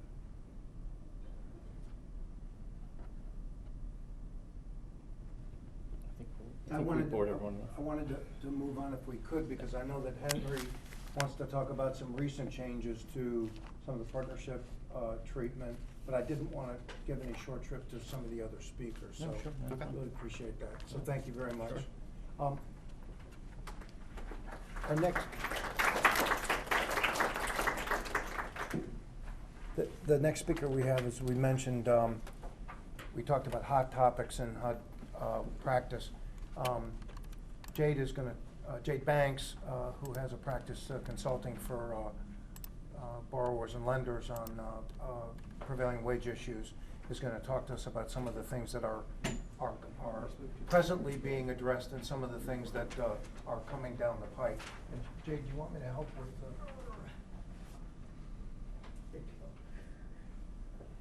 I'm not sure where I should sit up, but well, can't really stand. here's your. But I'll. All right, if you could load that for me, please. I will. Thank you very much. Hey, everybody. That skiing accident. Boy, I only wish. If only. No. Something much more ridiculous. I'll let you know right now that I am not in my comfort zone. It's not that I'm not, that I'm afraid of public speaking, but when I do, I like to stand up and I like to walk around. And so being trapped behind a desk is even worse than being trapped behind a podium. So We can wheel you around. Yeah. Well, okay, that's cool. I'm on with that. So, as Kevin was saying, my name is Jade Banks. I worked for HUD for about 37 years. And when Condolences. Condolences. It was actually a great career. I enjoyed it a lot. I learned a lot. And obviously that means that I must have started sometime in preschool. But while I was there, I was very much involved with HUD's Davis-Bacon programs, prevailing wage programs. When I retired, I was the senior policy advisor for HUD on Davis-Bacon matters. It's the 20. oops. If you sort by date, perhaps, date modified.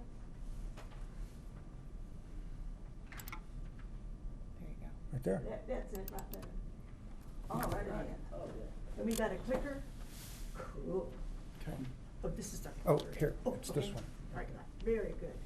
So, Thank you. start the slideshow. Jay, Yeah, do you have yes. handouts for this? I don't, I'm sorry, my admin problem. staff really dropped the ball on all that stuff. I don't know what to tell you. I gotta do something with the HR folks as well. That could be emailed. What I will do is I'll send Kevin this PowerPoint and some of the other documents that I'll be discussing, so you'll have them to review at a later time. There's a sign-in, by the way, if you haven't done a sign-in, I know you. But there's a sign-in, so if you want to sign in, we can email this to you. Okay, so we're all good. So I've been around HUD for a little while. Most of the time I spent in the office at HUD has doing Davis-Bacon and other prevailing wage work. During that time, obviously I've seen quite a bit, and the past, 2-3 years have been particularly tumultuous. So let's start, first of all, who knows Davis-Bacon? Anybody know what it's about? You're all oh, so we'll move on. No, just real quick, or not, that way. Okay, so I don't know if you know the history of Davis-Bacon, but it all started in 1927. And the VA was building a hospital in New York. Well, Congressman Bacon there was a little upset because the contractors were from the South and they were bringing up lower paid labor, lower rates than were typically paid in the New York area. So he started thinking about the Davis-Bacon thing. Senator Bacon came in a couple years later, and he had been a former Secretary of Labor. So they collaborated and they came up with the Davis-Bacon Act. So it was first enacted in 1931. It's been amended a couple of times. Mostly what it comes down to is Davis-Bacon is meant to level the playing field. It's meant to make sure that contractors are all operating from the same set of requirements. The building materials, they're going to be pretty much regulated. This was a way to regulate labor costs on the jobs. It requires a couple of things. Well, first of all, it applies to construction contracts greater than $2,000 that are awarded by the federal government or the District of Columbia. So it doesn't apply to a lot of stuff, but whatever contracts are awarded by the federal government or the district are covered by Davis-Bacon requirements. It requires the weekly payment of locally prevailing wages. It requires that, it applies to all the laborers and mechanics that are employed directly on the site of the work. And this is where that posting requirement comes from. That's all part of the Davis-Bacon Act. Then we have the Copeland Act. This is the law that requires the certification of weekly payrolls. It also regulates deductions, and it prohibits anyone from inducing a worker to give up any part of their pay that they are entitled to under the law. And it's called the Kickback Act. But it also says how you can pay wages. S&H stamps are not allowable. No S&H stamps to pay wages. No gift cards, none of that stuff. Next up, we have the Contract Work Hours and Safety Standards Act. This law is essentially an overtime law. It does have some safety provisions in it, but like FLSA, it requires the payment of overtime, time and a half of the wages for all hours worked over 40 in a week. It has no site of work limitation. So if you have people working on a Davis-Bacon job and they're working on the contract but they happen to be at a different location, those are still hours that are counted for overtime even though they're not actually on the site of the work. It has the only, of all the labor requirements involved, there's no penalty except for here. Well, unless you want to call going to jail for a kickback, but still. No. Here, there is a $27 per day per employee liquidated damages assessment. And that's not an optional thing. If an employer is found to have underpaid or not have paid premium paid for overtime hours, then the agency is obligated to calculate liquidated damages. It's not something, well, I think I should, I think I won't. It has to be calculated. Then later in an administrative process, it can be decided whether it's going to be imposed and collected. The This law does not apply where the federal assistance is only in the nature of a loan guarantee or insurance. So FHA programs are not covered by QASA. But the important thing to remember here is that if QASA doesn't apply, FLSA probably does. So there probably will be some overtime implications. Now, I said that the Davis-Bacon Act only applies. Could you do me a favor? Could you bring my water bottle up? Sure. That would be great. My throat's getting a little itchy. Thank you so much. I'm gonna have to play this card more often. Get me a wheelchair. I already paid for the boot. Hey. So the FHA program is not covered by the Davis-Bacon Act. The CDBG, Community Development Block Grant Program, is not covered by the Davis-Bacon Act. All the public and Indian housing stuff that you see going on out there is not covered by the Davis-Bacon Act, because in none of those circumstances is HUD or some other element of the federal government a party to that contract for construction. So in come the related acts. And this is where Congress, when we're writing a statute, says, oh, and well, by the way, well, I'm paraphrasing. By the way, when you're using this money, you're gonna have to comply with the Davis-Bacon Act. And there are about 60 related acts all over the place. HUD has about 30 related acts. And what makes them even more interesting is they all have different thresholds. Sometimes it's the amount of money that you're spending or that you got. Sometimes it's where or how you spent the money. Sometimes it's the number of units that are involved in whatever work that you're doing. So there are lots of variables, and this is when it gets really interesting. That was one of the things that I always enjoyed. When a Davis-Bacon related act is involved, then the Copeland Act applies. QASA not necessarily. And regulations, I won't get into these a whole lot, but the ones that you'll be most interested in are that's part 1. That's how DOL determines prevailing wage rates. Part 3 is about the Copeland Act payroll certification. Part 5 is the big one. That's the one that has the Davis-Bacon provisions. It has the contract provisions, or DOL calls them stipulations, are in Part 5. It talks about the obligations of the agencies, their responsibilities in dealing with Davis-Bacon work, and it talks about what the contractor, what the employers have to do on those jobs. This is going to be really important for our discussion, and it is character of work. I gotta move sometime. DOL has identified 4 types of construction for Davis-Bacon work. The first one is residential. This is one of our hot topic issues. So residential work is defined as construction or rehabilitation of single-family homes and apartment buildings up to and including 4 stories. But the real trigger here is including all incidental items such as site work, parking areas, utility streets, and sidewalks. So all those things are covered under residential work. So says DOL in March of 1978. DOL has also defined a category called building construction, and that involves apartment buildings greater than 4 stories, and then other enclosed structures like office buildings, schools, hospitals, things of that nature. Very often, as Margaret indicated earlier, building wage rates are close to union rates. They're very often much higher than what you would find on a residential wage decision. So this difference between building and residential can be significant if a contractor is looking at costs, if a lender is looking at whether they'll go out on a limb for that particular project. Then there's highway, and that is highways, streets, parking areas, and sidewalks. Again, often much higher wages than what you would find on a typical residential wage decision. And then there's heavy, and that's pretty much anything that doesn't fit neatly in those other 3. So all agency memos, AAM, 130 and 131 in 1978 set out these parameters. Wage decisions are available. Anybody wants to get them, they're at wdol.gov. DOL modifies wage decisions to keep them current.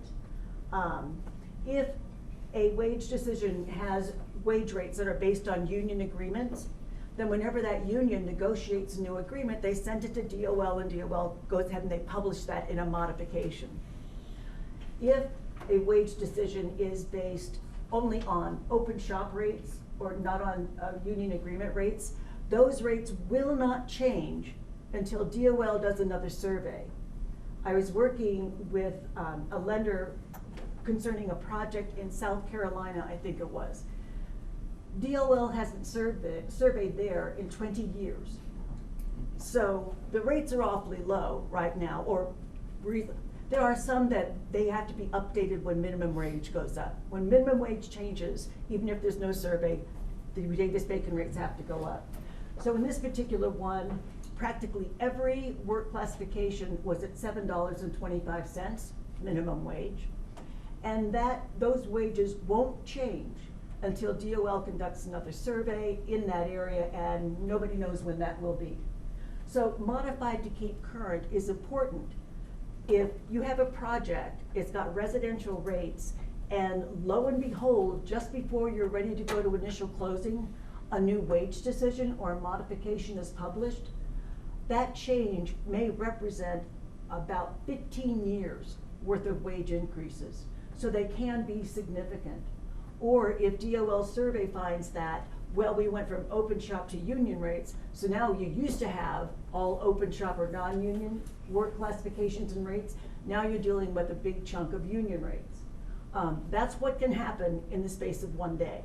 So that's important to keep track of these, and we're gonna go back to that in a little bit.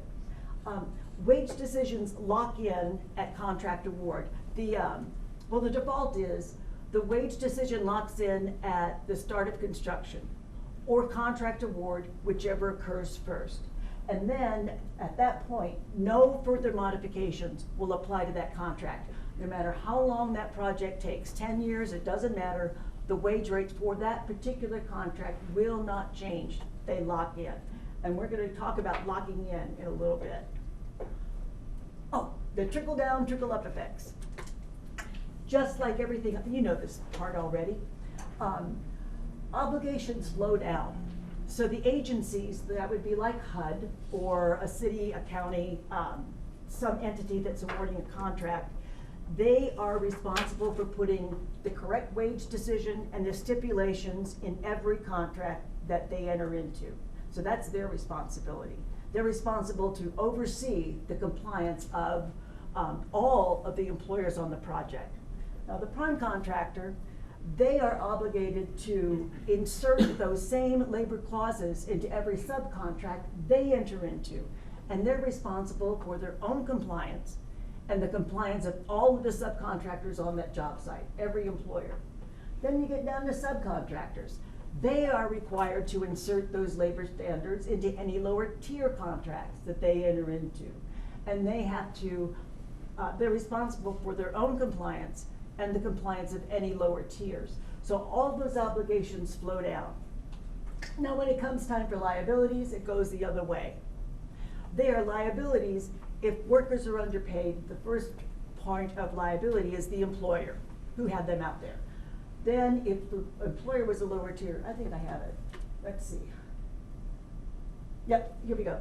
So it starts with, we're flowing up now, lower tiers. If they underpaid workers, they're responsible. Ooh, but wait a minute, they don't have any money or they refuse. Who's next in line? The sub that brought them on.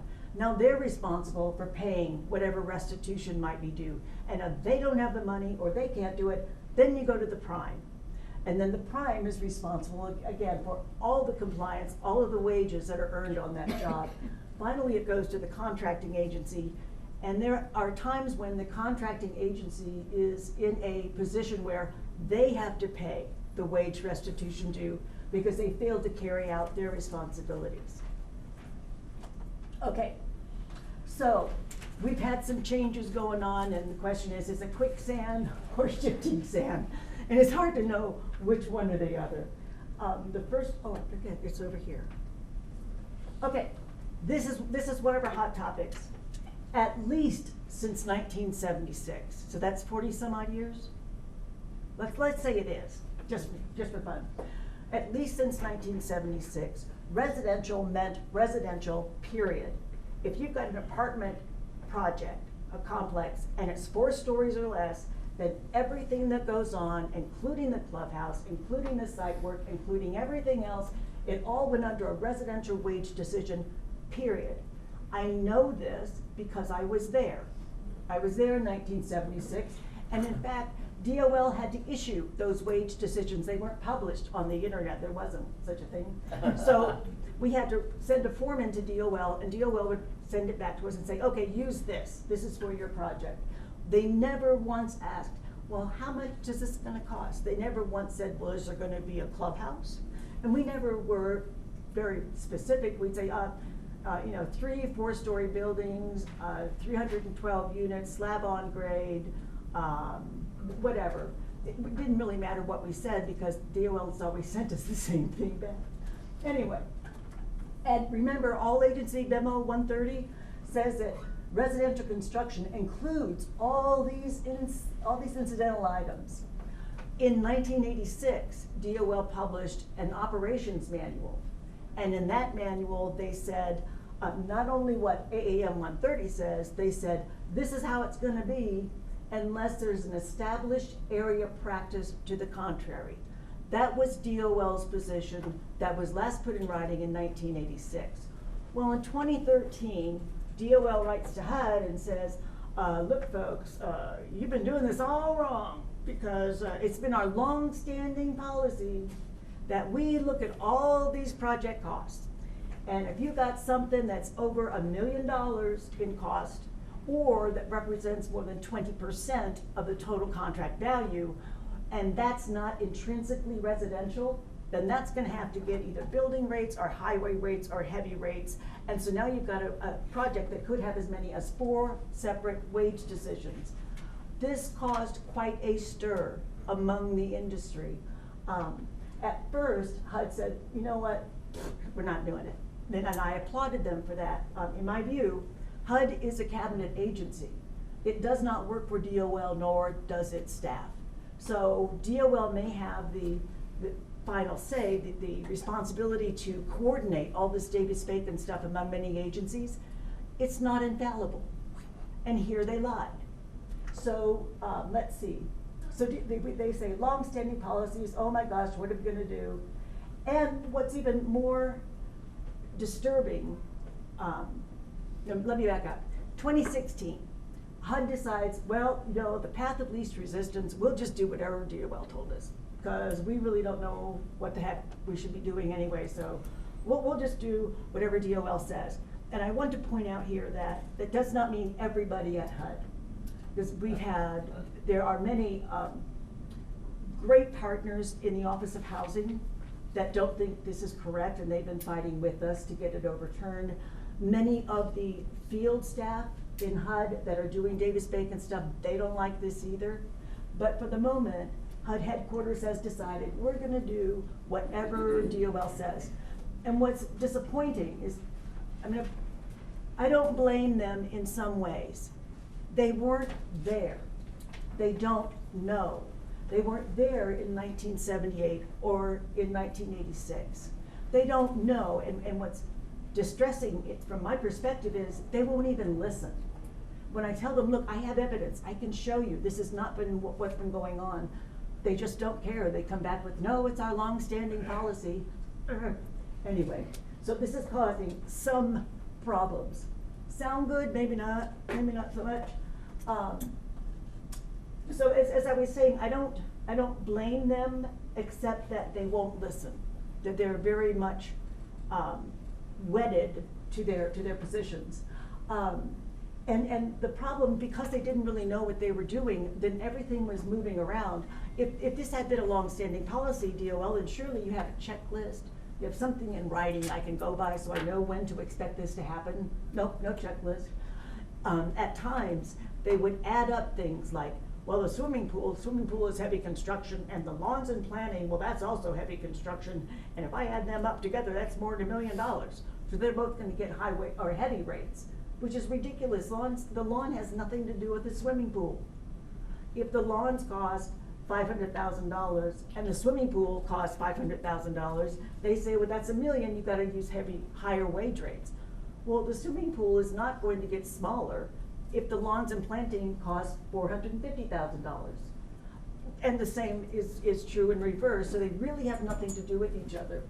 Over time, DOL has been shifting to positions that Margaret and I both think are at least better. They're not good, but they're better than they were.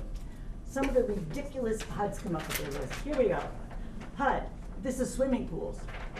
If outdoor, then it's heavy construction, high rates.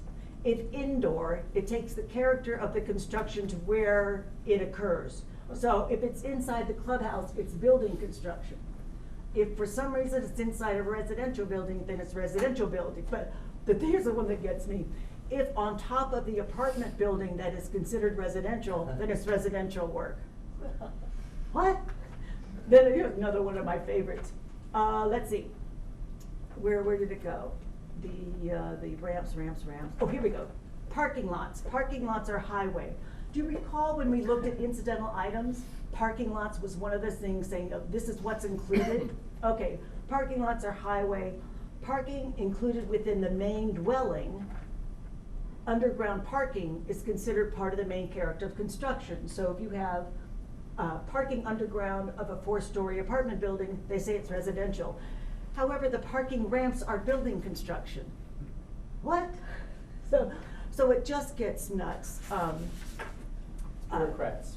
Well, yeah, but I can't throw stones. I was a bureaucrat once myself, but I hope I was a little bit more reasonable. And over time, you kind of get smart, or you get more mature. I think that's it, that my position's matured over time. So here we got a problem. Now, DOL and HUD, neither one will put any of this stuff in writing. They won't tell us, yes, this is what you want to do. They can't come up with anything that's long-standing policy. They don't have it. And so it's impossible for HUD, and I have some sympathy for the HUD people too, because people are calling them saying, well, what do I get? HUD says, I don't know what you're going to get. So HUD and the industry can't predict the outcome of what character of work assessments might conclude. And split wage decisions are often delivered very late in the pre-construction phase, sometimes after contract award. So Mark has been working on this project with the lender, or I'm sorry, with the borrower and the contractor. They're all ready to go to the initial closing, and HUD comes by and says, oh, and by the way, that clubhouse and your trash enclosures are going to be building construction. Here's your new wage decision, thanks. That's what they've been doing, and sometimes they've been coming in after contract award, which is absolutely ridiculous.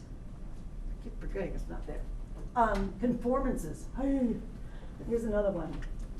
Not all wage decisions will have all of the classifications needed to complete the construction work. This is especially true in residential work. So you may have a wage decision, it's all good, but it doesn't have a roofer's rate. Now, presumably you're building new apartments, and so I'm guessing you're gonna put a roof on it. So you're probably gonna need a roofer. So if you don't have the wage decision that you, or I'm sorry, the class that you need, then you can add it if the work isn't performed by a class already on the wage decision, if the classification is utilized by the industry in that area, and if the proposed wage rate bears a reasonable relationship to other wage rates on the wage decision. The employer has to ask for that, so the roofing contractor is going to have to say, I'm planning on putting a roof here, you asked me to do that, and I'm going to need a roofer class. Okay, fine. But they can only do it after contract award. They can't do it during bidding. So they're kind of out there, well, you know, I'm the roofer and contractor, and I'm going to have a roofer and a roofer wage rate. What can I do? We used to be able to predict if you're looking at the craft classes, carpenters, sheet metal workers, electricians, all that. Well, okay, I need a roofer, fine. If what I propose is at least as much as the lowest craft classification rate. If the lowest rate is a painter at $15 an hour, if I put a roofer in and I say I want to pay $15 an hour, 99.9% of the time that would be approved. DOL would say that's fine. So we could predict the outcome. We knew what was happening. But not anymore. In 2013, let's see, maybe I've gone over all that stuff. In 2012, DOL cites another long-standing policy that the conformed rate, the additional classification and wage rate, has to bear a reasonable relationship to all of the wages on the wage decision. So they say, okay, fine, if the wage decision is primarily union, so I need a roofer and the wage rates are primarily union, power equipment operators are union, somebody else is union, and the lowest union rate is $37 an hour. And then there's some other, the carpenters at $12, electricians at $15. Well, if I go to DOL and say I need a roofer, they're gonna come back with $35 an hour because it's a primarily union wage decision. This is another area where the industry is, I think the industry is catching up with this issue. It hasn't really hit too hard yet. So, DOL also says, mind you, we don't want to be arbitrary or capricious with any of this stuff. There may be more than one wage rate that could be reasonable. And if you ask for a roofer last month on a project in the same county on the same wage decision, you cannot rely on the answer you got for that project to be relevant to what you're going to get on this project.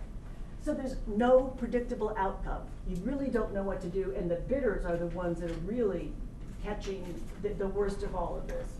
So that's number 2. Fill in the blanks or roll the dice. But there may be some things you don't know. And there are some things that, or maybe didn't consider, so there are some administrative remedies. This is another place where I don't blame HUD staff, I don't blame DOL staff.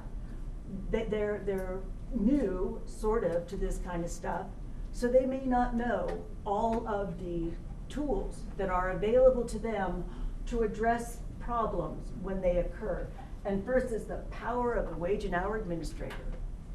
Part 5, that part that I said that's important, section 5.14 gives the administrator the authority to waive any requirement in part 1, 3, or 5, or 6 or 7. They can waive any requirement in those regs if it's not required by law. So that's something that you can do. You can ask for a waiver, and these are hardship waivers. So you say, look, we understand what's going on, but 2 days before closing, we got a new wage decision. We got 3 of them actually, and this has just put our costs way out of line. This was going to provide much needed housing for this community, and if these are allowed to stand, the project will be lost, jobs will be lost, needed housing will be lost. So we think it's a hardship, and we ask that you relieve us of those requirements. And the wage and hour administrator has done that. But the people at HUD don't know that they can make this request. So anyway, those are things to keep in mind. Let's see. Can the contractor make the request? Yes. Or it has to go through HUD? No, the contractor can make the request, anybody can. I would suggest copying HUD. So, let's say that your wage decision got changed. It was pretty much the thing I was just talking about. The wage decision is gonna lock in here. If it's modified more than 90 days after bid opening, the wage decision changes. If the wage decision is modified before start of construction or initial endorsement, the wage decision changes. Same thing under section 8. Relief can be sought under the hardship clause so that the later modifications are set aside. While that is being contemplated by the wage and hour administrator, the project should proceed with the original wage decision, pay the wages that you're asking for, and then everyone must conform to whatever decision the wage and hour administrator issues. Here's a good one. Per DOL regs, DOL may issue a wage decision after lock-in if the agency failed to include a wage decision at all, or if it failed to include the right one. So, now, DOL can do that, but here's the part some folks don't really pay attention to. Provided that the contractor is compensated for any resulting wage increases. incorporation of the valid wage decision, price adjustment in the contract must be made in accordance with applicable law. So what DOL is saying here is, we understand you got a contract, but we need to give you a new wage decision. This one is wrong. Now, we're gonna do that, and we're gonna require you to do that, but you have to make sure the contractor is compensated, which means that somebody's gonna have to be coughing up more money. And if you think about contract law, if you've got a contract and someone says, oh, and by the way, here's a new wage decision for you. Well, that's very pretty, thank you so much. Well, you're gonna have to comply with this. No, I don't. It's not in my contract. My contract right here says I need to do this. So if you wanna put this pretty new wage decision in my contract, we're gonna have to talk about a change order, and that means negotiating some price. So that's one thing that, that some folks don't keep in mind. The project should proceed with the existing wage decision until the contract change is effective. And the contractor isn't on the hook for the wage increases, and the agency can't change a contract provision without negotiating with the parties. Conformances. I was gonna go through all this, we pretty much did. Appeal, sure, you can appeal. What can you appeal? It's not very clear. I have an appeal that I started in June of last summer. I put in a FOIA request for what are your working papers looking like? Where did you get these numbers? How did you come to this place? And I still have not gotten an answer. So I don't know what to appeal yet. I don't have a procedure, I don't have a process, I don't have, but still, how did you get to this number, this $35 an hour for a waterproofer when the painter's at 15? How in the heck do you do that? How do you get there? And so far, DOL has not been able to share anything of value in that regard. So those are the things that I wanted to share with you today. Any questions, anybody? Fine. My job here is done. Drop the mic. Jim? I have a question. Yes. I have a couple questions.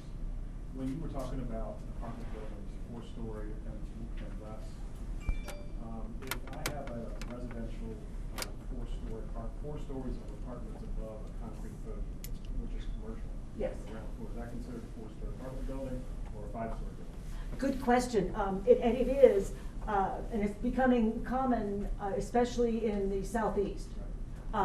If you put 4 stories of stick-built housing on top of a concrete podium, it might be a parking garage, it might be open, then does that count as a 5-story building or is it a 4-story building? Historically, it's been considered a 5-story building. But the contract that I'm working with in South Carolina, where the wage decision is 20 years old, we're making an argument to DOL that, things have changed. The climate has changed. We needed to adapt our construction procedures and processes and methods so that we're protecting ourselves. You haven't been here in 20 years, how do you know what prevails? So we're arguing that if we're putting stick-built housing on top of a concrete podium, then by gosh, we'll pay building on the podium part, but we want residential for the 4 stories above. So it's a very timely question. Yeah, so Yes. that's gonna be huge if it happens, because it's not true yet.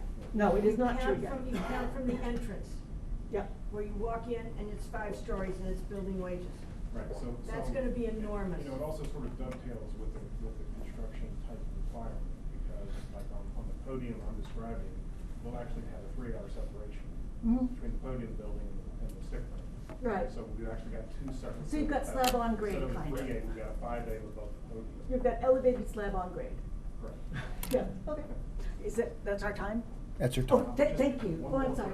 quick. This administrative remedy, Yes. how long does that take? Why don't you repeat the question? The question is, if you make a request for an administrative remedy, wage and hour administrator decision, it could take 30 days, it could take 60 days.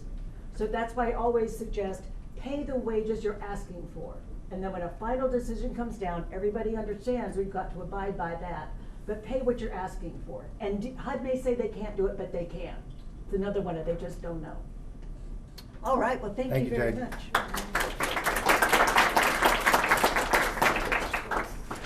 Oh, yeah. There we go. Okay, the last speakers we've heard kind of how a contractor and owner approach a mortgage lender. We've heard some particular issues relative to how to make sure that the financial reporting and cost certification is correct. We've heard some scary stories here about Davis-Bacon and prevailing wages. I think we want to wrap up with some practice tips that we've learned in representing a HUD owner or contractor, and a lender for that matter, in connection with dealing with the HUD process. I see some familiar faces around the room that have dealt with us, but Sarah Dye and Pete Fastow from the office are going to talk about some of the, kind of pull together some of the things we talked about today before we adjourn and go over to our social and happy hour.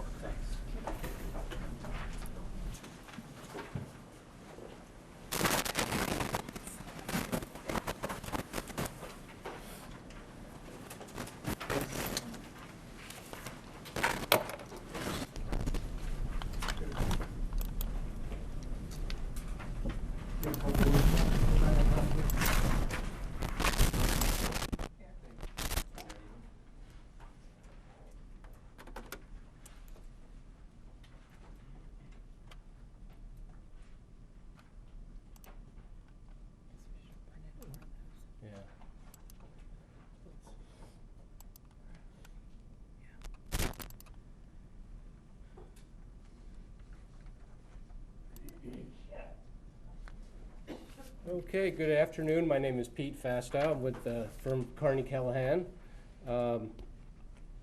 Sarah and I are what's in between you and your drink coupons, so we'll go very quickly. I want to thank Margaret and Dino and Mark and Jade. I mean, you covered just a ton of information, and rather than kind of force us all into info overload, I think what we're going to do is just take a kind of a 10,000-foot view of a practitioner's role in one of these deals involving a HUD-insured loan. There are some copies of the PowerPoint that I've handed out. There may not be enough.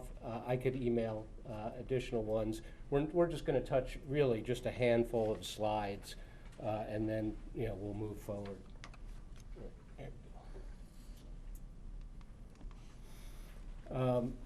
So with the D4 loans, there are some really nice features to a D4 loan. These are kind of the top 5 list of reasons why one of our clients would be interested in a D4 loan.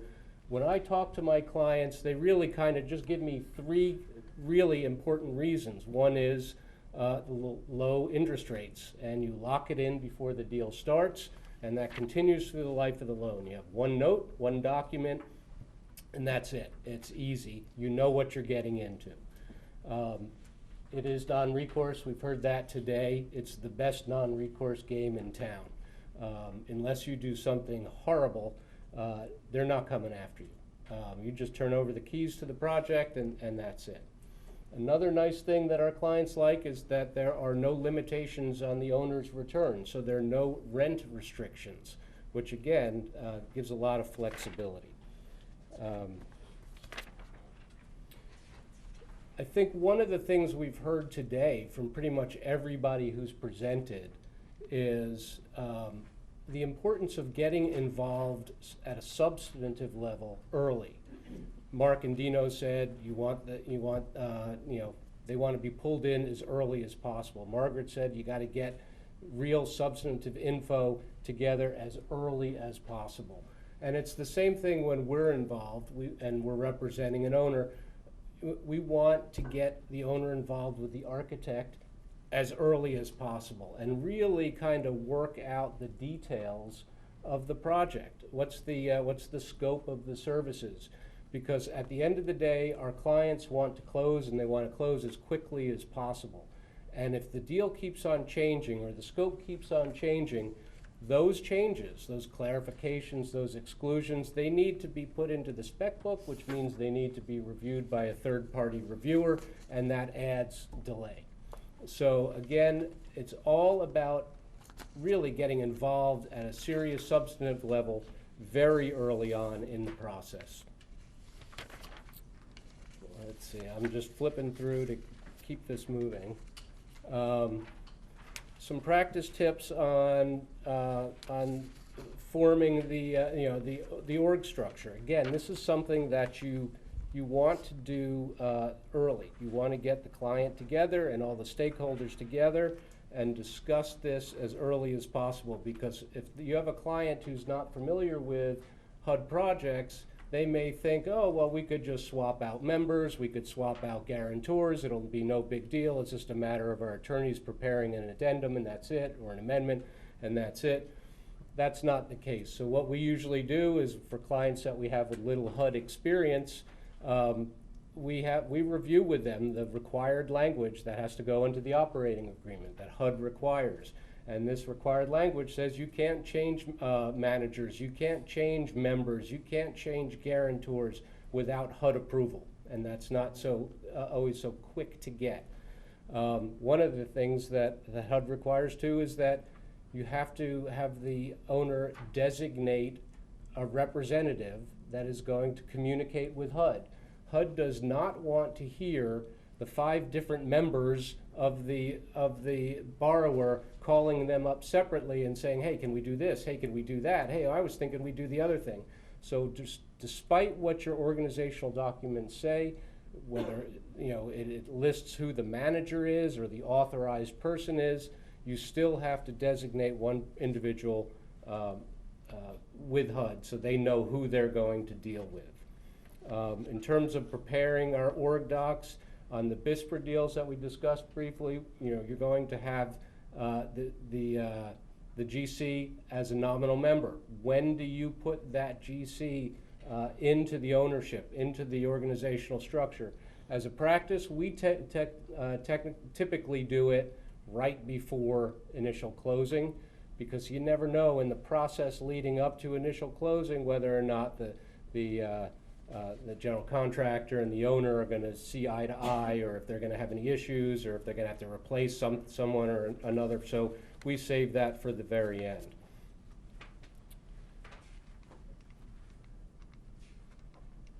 Let's see. So if you ask Margaret, and in fact if you listen to Margaret from her presentation, she'll say there is no early start. And I'm never going to disagree with Margaret. In theory, there is an early start, but it really is in theory. There are very, very limited situations in which you can get into the ground prior to initial closing. It's almost like you're taking the bar exam and they tell you if there's a rule against perpetuities question, just pick C, because nobody really knows how to get the right answer. It's the same thing with this. You really, it exists, but it's hardly ever utilized. So before I turn this over to Sarah Dye, there are a couple things, again, from a practitioner standpoint, that I think are important involving HUD-insured loans, and that is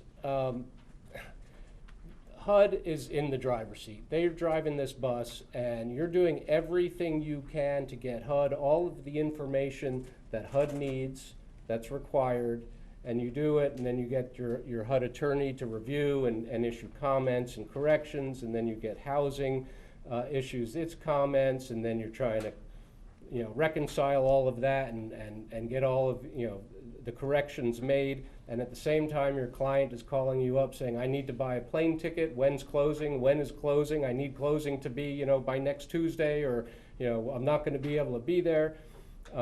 And closing doesn't always happen when your client wants it. HUD's driving the bus. So what that means from my perspective is very often we need to get all of the documents signed prior to closing, so that once HUD comes down and says we're all good, we're going to close next Tuesday, we have everything already in the can and we just show up for HUD for closing. This means you're asking architects and engineers and borrowers and members of the borrower to sign documents and hand them to you before closing. Add to that, in an acquisition, you're asking a seller to sign a deed, give it to you, allow you to record it a day before initial closing when they're not getting paid. That's not an easy sell. So really, the most important part of my job is to establish trust with that whole team. You can't be cute, you can't take shortcuts, and you can't wait until the back end to get stuff done. You have to start early, engage early, get your substantive work done early, and because once you try to get cute with HUD or somebody else, that slows the process down, you know, to a grind where they're going to review every little thing to make sure you're not trying to pull something over on them. So it's about building trust. It's about getting to the point where you could say, you know, to all the parties, send me your live signatures, and, you know, I'll hold them until we close next week or on Tuesday or whatever. Another thing just to keep on your radar, I'm sure you're all familiar with the heavy F. I hear a lot of applauding. Then in 2012, HUD launched a Section 223F low-income housing tax credit pilot. This is a streamlined process where it was a streamlined review process for the LIHTC refinance deals, and it helped you know, HUD kind of push affordable housing deals. Before the pilot, FHA was doing about 60 transactions. After 2012, there was an increase to about 150 transactions with the streamlined process. Many of the changes in the pilot were incorporated into the 2016 MAP guide as standard procedure. It looks as though HUD is going to do the similar thing with the D4, and there'll be a notice hopefully issued at some point in the near future. We thought it would be by now, but it's, I think everything got slowed down with the shutdown. Came out today. Did it really? Yep. I was right, you see? And that's all I have. Thank you very much.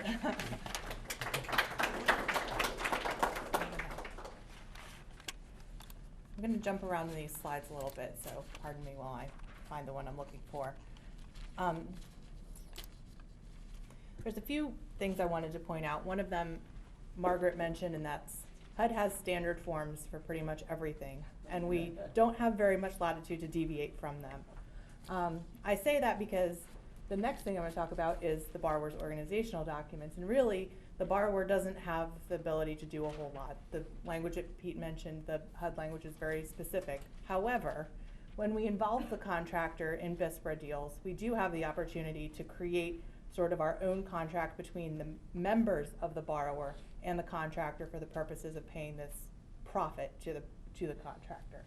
And the way we do that is through an incentive agreement, and there's lots of different ways to do it. We can have the contractor has to have an identity of interest with the borrower in order to get BISPRA. So we give them a nominal interest. It's not a management interest, it's not a controlling interest typically, it's just a small percentage, often a fraction of a percent, that is given from the borrower entity to the contractor to create the identity of interest necessary for BISPRA. And the way that the fee is then paid is when, at the end of the deal, once we've gone through final endorsement, once the cost certifications are all completed, once HUD said you've constructed the project in conformance with all the documents required, the contractor then exits the borrower entity and their interest is redeemed. And often the fee is finally paid at that point. As Pete mentioned, though, it requires quite a bit of trust between the contractor and the borrower, or the member of the borrower that's agreeing to pay this fee, because there's no certainty of when it will be paid, and it's not coming directly from the funds of the HUD loan. So there are a couple options. Sometimes the entire fee is put into escrow with a title company at the beginning of the job, and there's an agreement on at what interval it's paid, a percentage of construction of completion, certain dates certain. Sometimes a portion is put into escrow up front just to guarantee that something will be paid, and then the part that's held in escrow isn't paid until the end. So there's different options there, and that really is sort of the one aspect of HUD transactions where you do have the ability to craft what works best for the parties involved. HUD doesn't really so much care about what's in that agreement as they do that it's not with the HUD borrower, and the lender feels the same way. So it has to be, usually it's of, it can be the sole member of the borrower if you structure it that way. It can be the, majority member of the borrower. It can be guaranteed by other principals of the borrower if that's how it wants to be, how the parties want to structure it. But it gives the parties an opportunity to figure out the way that works best for them to implement the identity of interest and the payment of the fee. It's not part of the construction contract. It's a separate agreement. It's a side agreement.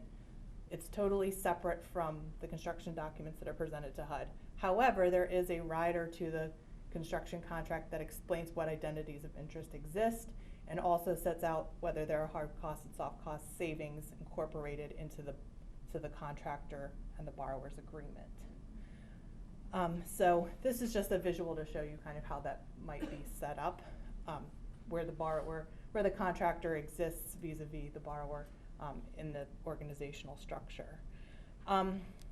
As Pete mentioned, HUD is particularly behind the times in some regards. They still want people to come to closing. They want to actually see people sitting at a table passing documents back and forth, which means you need actual signed real documents. You can't have electronic copies. There's no DocuSign, much to our borrower's chagrin. Often HUD requires multiple copies of documents, so you gotta get your signing hands ready. I just say that because the volume of paper involved is always a surprise to people when they start. There's, I take a hand cart with boxes full of paper to HUD, and sometimes I bring as much home as I took with me, but most often it's lighter. Other things to note about the trust between the contractor entity and the borrower or the borrower's principals is that the contractor doesn't have as much leverage in HUD transactions to walk away. If they're not liking the way things are done or they're not in agreement with the borrower on something, they can't just walk off, they can't lien the job. They really are limited in what they're able to do by the HUD construction documents. And so again, if you have these situations where we're negotiating an incentive agreement, there has to be a level of understanding between the borrower entity and whoever's going to be paying that incentive fee and the contractor themselves that we're going into this with HUD together, and both of our options are therefore limited in what we can do vis-a-vis each other while this project is in process. Certainly the cost certification comes into that as well, as you were mentioning.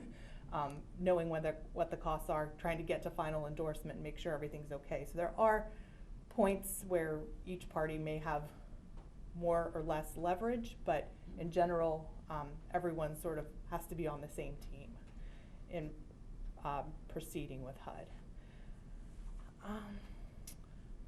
I think that's all I wanted to cover. If there are any questions anyone has? I did want to say, in addition to one thing Pete mentioned, the HUD initial draw will reimburse the owner for things like building permit fees and certain portion of the land cost. But Pete mentioned quite often the HUD insurance kind of programs are driven a lot by refinancings, where the owner owns the land and is mortgaging the land and is refinancing existing debt, as opposed to buying land from a non-related party. We've run into some real problems where we haven't been able to get a deed on record because you'd have to unwind it if for some reason the government shut down and we couldn't close. So that's a problem. The other problem is, $1.5 million worth of building permit fees have to be advanced. Sometimes in an affordable job, you can get your investor partner to bring their investor money in advance, and then that gets paid back out at closing. But a lot of times we have to warn the borrower in our first initial call, be ready to write a check that you're gonna have to cover for a week until we get that first advance. So those are things that, if you're working for a construction lender, they'll say, okay, well, we'll pay this out of the first draw, give us your building permits by the next advance. So, Henry, I am so sorry, I'm gonna have to not have you let us talk about the new partnership rules, so. That's okay. But he's leaving his information. I do have that information in the handout, and for those of you who can't sleep at night, if you wanna take a look at it. I mean, they're very detailed, and I'm just gonna go over them in summary, so really, you can give us a call if you have any questions, if you're an accountant, and you wanna ask them before you do anything. I have two more announcements, and then we can go. First of all, thanks again to Veritech for taping this, and it's going to be available streaming on our website by 8 o'clock tonight. No, I'm just kidding. And then, just again, for those of you who may come in late, there's a happy hour at Aida Bistro, which is to your right, the freestanding building to your right, and you can walk from the parking lot. And last but not least, I have the drink tickets, so follow me.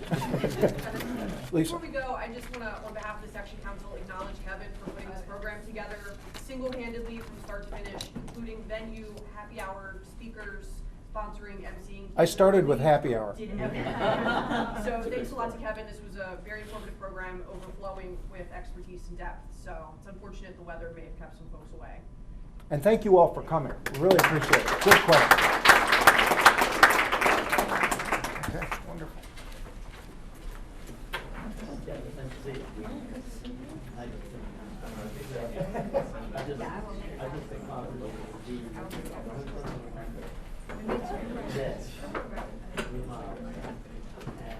So, I have a question. Oh,